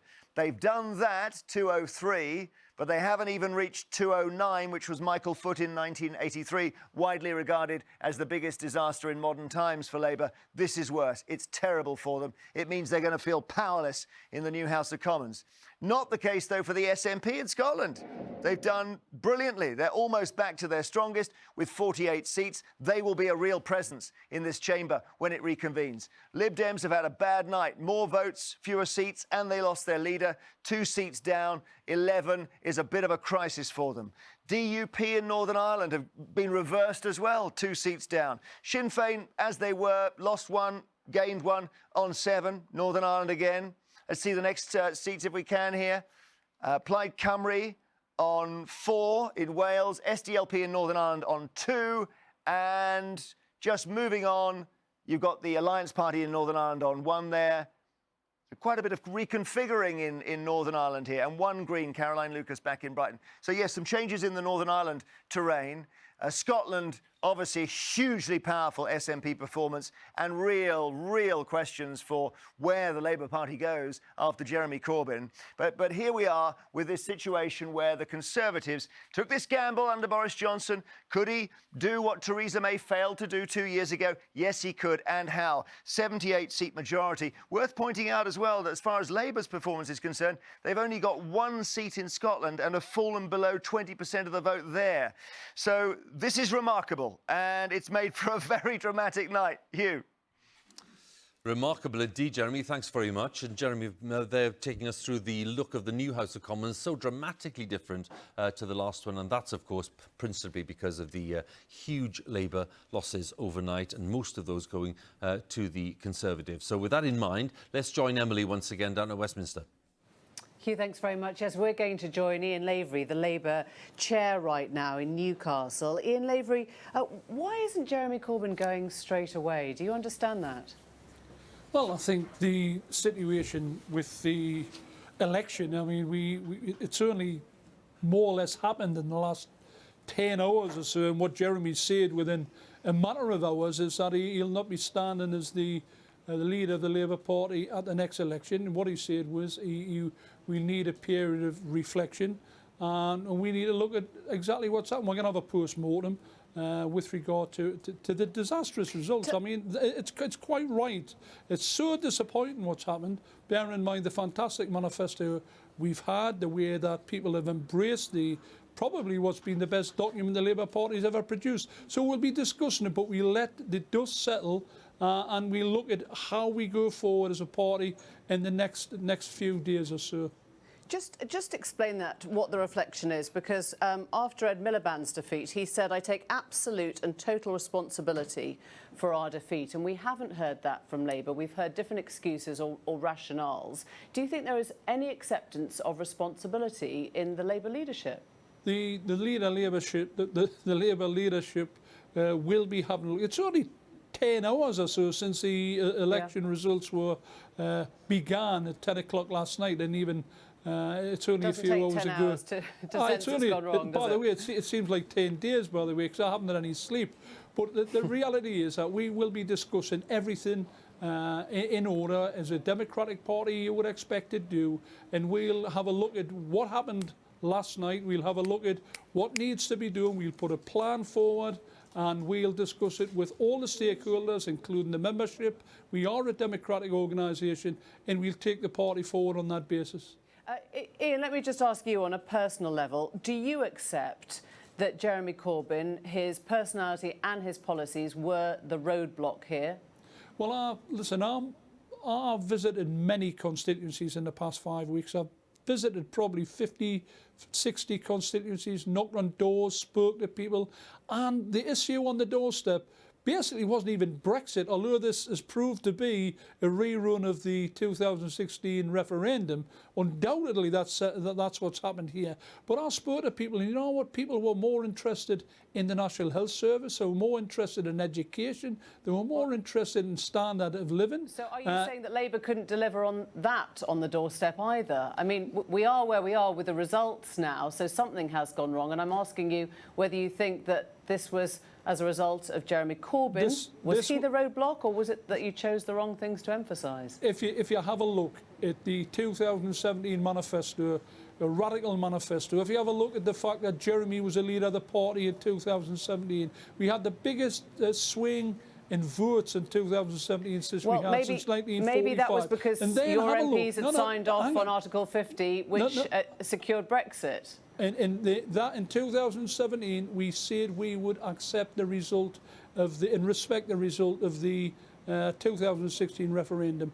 Here in 2019, no, hang on, 2019, we've seen that we've got the same sort of radical manifesto. We've got Jeremy Corbyn as the leader. The only difference is that we now accept and we've published the fact that we want a second referendum. That's the only difference. And the fact that we've went for a second referendum is the real issue within the Labour Party. It's about a lack of trust. People feel disengaged. People feel let down. So in terms of ideology, then direction, nothing has changed. Ian Lavery, thank you very much for your time this morning, and we'll be back at 9 when the election coverage continues here with plenty of analysis and developing moments throughout the day.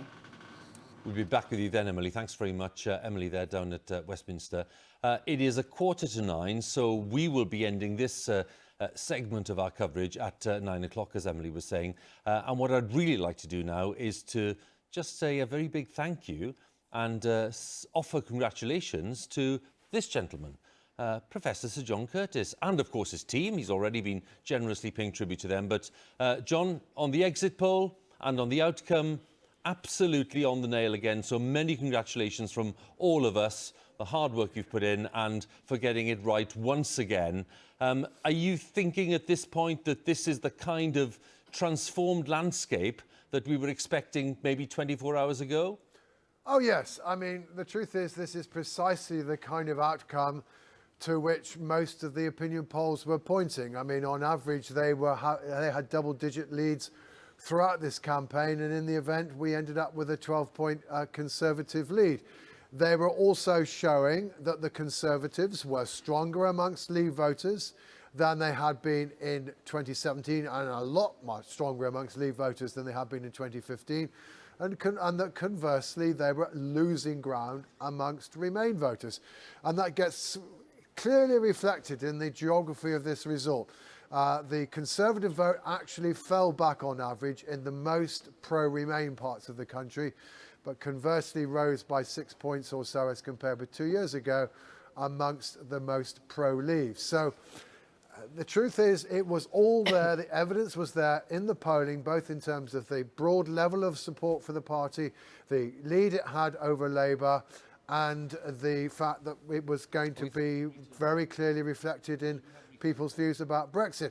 Of course, what was inevitably true during the election campaign was that we were constantly emphasising the potential down risk to the Conservative Party, because in a sense we knew that it didn't really matter whether the Conservatives got 350, 360 or 370 votes. That meant that Brexit would happen. But if the Conservative vote were to fall, if the lead were to fall, then it could result in a different outcome for Brexit. So apologies for the fact that probably a lot of the commentary focused disproportionately on the potential downside risks that in the end were not realised. But that reflected the fact that it was whether or not those downside risks were going to be realised that was going to be crucial to the outcome of the election. Well, we discovered in the end, basically, we'd have just taken the polls at what they said. Indeed, the polls at the very beginning of this election campaign said it was a 10-point Tory lead. There really wasn't, in the end of the day, any significant change in that position. And this is probably going to go down as one of those elections where, in the end, the campaign did not make much of a difference, in stark contrast to its predecessor 2 years ago. John, congratulations once again, and good to work with you as ever. So John Curtice there and his team on the election analysis. Andrew, just thoughts at the end of this sequence of the programme now, and something you touched upon earlier, but I was going to ask you again. The kind of role the social media has played as well in this campaign, because, you know, we've reflected it now and again. But what's your thought today on that? I think it's incumbent on all of us to think about what we got wrong, what we need to listen to harder in the future. And of course, Sir John is one of the people we all need to listen to hard all the time. I hope somebody can give him another knighthood, so he's Sir John in the future. But beyond that, I was really struck over the last few days, hovering over social media and Twitter and Facebook and so on, how well Labour seemed to be doing. You know, their propaganda was funnier, brighter, younger, more passionate, more full of exuberance than what the Conservatives were putting out. And yet, the old-fashioned, dreary, stodgy, old media and the mood in the country was completely different. And I think it's more or less unconstitutional now to finish these conversations without quoting the Prime Minister's dishevelled Svengali, Dominic Cummings. And he said this morning, he said, MPs need to reflect, the media needs to reflect, and they need to realise that the conversations they have in London are a million miles away from reality. And I think, in a sense, this is another lesson of this election. It's the latest stage in what has been a long-standing and repeated provincial revolt against the metropolis and metropolitan values. Fascinating thought, Andrew. Thank you very much for being with us. And Vicky, your thoughts as we head into a day of coverage again, and you and I will be working together later today. What are you going to be looking for in terms of the reactions today and the signals from Downing Street? What for you is going to be the best pointers to the way forward? I mean, it's about obviously getting ready for a majority government, which none of us are used to. It's which Boris Johnson turns up and wants to govern, and the change in the Conservative Party in Parliament. The fact that now MPs representing areas they've never represented before as Conservatives, will that change the policies that they bring in? And of course, the big thing, take a step back, we will be leaving the EU almost certainly at the end of January. As for Labour, I think the blame game is well underway. Some Tory MPs have been, Labour MPs have been defeated, talking about the Labour Party maybe not having a right to exist. And that battle is going to be absolutely huge. Vicky, to you as well, our thanks. And I'd like to go to Jeremy as well. Jeremy, thank you very much for all of the illustrations overnight, all of the energy and all of the analysis. What was the night's moment for you, and what do you make of the pattern that we've ended up with? you know, I would go right back to 11:32. When we get the brilliant John Curtice's exit poll, we always have that sliver of fear, don't we? Is this going to be the actual result? And then Hugh, Blythe Valley came in, and that's an 8,000 majority. And at 11:32, we discovered that had gone blue, and everything rolled from there, didn't it? So there was that, and I was trying to think, is there any crumb of comfort for Labour in the whole night? And the only crumb of comfort I can think of is that they took Putney. Now, I mean, that is in its own way a sign of how bad it is for Labour. One further thought, actually, is that the next Speaker of the House of Commons, Lindsay Hoyle, isn't going to be very famous, which will change things as well. We're not going to have night after night of action in Parliament. But, you know, what a night and a different kind of result from our extraordinary democratic system. Jeremy, our thanks to you once again and to your team, Jeremy Vine there. And of course, once again, let's fly over the newsroom in New Broadcasting House. Let's go straight over to our results centre. And Reeta's back at the touchscreen. A final thought, Reeta, for you and your moment of the night, I suppose. Well, there were several moments of the night, just building really on what Jeremy was saying. I think it was seeing all those red seats, those traditionally red seats, turn blue. Names like Sedgefield, Tony Blair's old seat, Great Grimsby, seats like Bassett Law, where you saw an 18% swing from Labour to the Conservatives. You saw the Labour vote drop by 25 percentage points. These were really very startling. So it was a whole host of names. And I think we shouldn't also forget the fact that the Liberal Democrats had a really quite miserable night, and seeing East Dunbartonshire being lost by Joe Swinson, well, that was certainly quite a moment. Reeta, thanks very much. And I should say again that there is an army of people, not just here at Broadcasting House, but up and down the country, who've helped this broadcast. Our thanks to everyone in the BBC team over the last 11 hours or so. A remarkable night, and now a Conservative majority government. Thanks for watching, and goodbye. A very good evening. For the fourth time in the space of 5 years, the future of the United Kingdom is uncertain. The question tonight is whether any party can get 326 seats or more and send their leader through that door. Who will declare first? Last time it was Newcastle, but we have found out that their neighbours in Blythe Valley have been practising in secret. Are you ready? Our exit poll is suggesting that there will be a Conservative majority. It is a dramatic...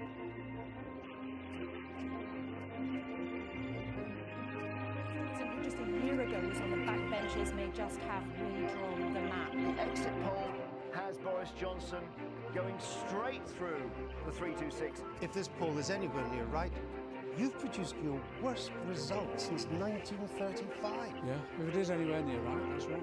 If this exit poll is correct, we are looking at the best result for the Conservatives since Margaret Thatcher in 1987. Another general election, another failure to win a single seat. Yeah, but we've used our influence, that's the important thing. This so-called safe Labour seat may not be. 17,000. The thought of Blythe Valley going Tory, well, unfortunately I have to talk to you, Hugh, or my jaw would be on the floor. In the north of England, in Leave areas, in working class seats, the Labour Party does seem to be in serious trouble. This could build a new Conservative majority across Britain for another generation. We're on the cusp of something historic. Although the votes have not yet been fully counted in your constituency, you think you've lost? Yes. Jeremy Corbyn and John McDonnell have been the dominant figures in your party for several years now. They've spearheaded this election campaign. Is it time for them to go? Yes. Corbyn's leadership is over. It is not at issue whether he's gone, it's only an issue exactly when he's gone. If you look at what the exit poll is predicting for Scotland as a whole, could that mean that the SNP win the Lib Dem leader's seat? Scottish National Party, 23,775. Scotland and the rest of the UK are moving in totally different directions. Boris Johnson may well end up with a thumping majority, but he might be taking over a very divided map. Talking of swing, why don't we join Jeremy, who can give us a graphic illustration of what's going on with the swingometer. It's dramatic because it's right up here above 7%. It's not Jeremy Corbyn, it's Brexit and ignoring democracy. This is not just a defeat for Jeremy Corbyn, this is a defeat for the politics that he represents. Jeremy Corbyn is a far more decent, progressive and effective person than many of his cheap and tawdry critics. When you start to think about seats like Bishop Auckland, you really do realise what's going on here. Labour's vote is falling by twice as much in the most working class areas compared to the least working class areas. Sinn Féin's John Finucane may have unseated the DUP's leader in Westminster, Nigel Dodds. Now, if that proves to be correct, that will be a huge blow for the DUP. Labour Party, 22,780. While there's been this talk throughout the evening of this red wall crumbling in the Midlands and in the north, there is this red wall here in the south as well. We started at the beginning of the night, he was saying 368 seats, we're now saying 357. I will not lead the party in any future general election campaign. I will discuss with our party to ensure there is a process now of reflection on this result and on the policies that the party will take going forward. And I will lead the party during that period. I want to thank the people of this country for turning out to vote in a December election that we didn't want to call, but which I think has turned out to be a historic election. President Trump has tweeted that it looks like Boris Johnson is going to win big in the UK. It's good that the White House has finally cut out the BBC exit poll. I declare that Amy Callaghan is elected to serve in the United Kingdom Parliament. The party leader of the Lib Dems, Jo Swinson, has lost her seat. For millions of people in our country, these results will bring dread and dismay, and people are looking for hope.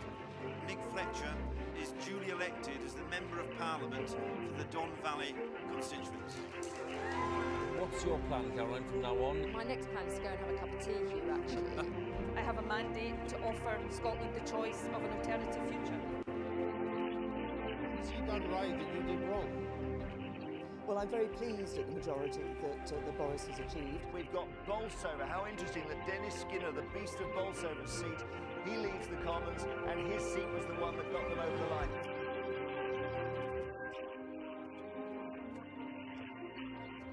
Get Brexit done. But first, my friends, let's get breakfast done. Thank you all. Thank you all.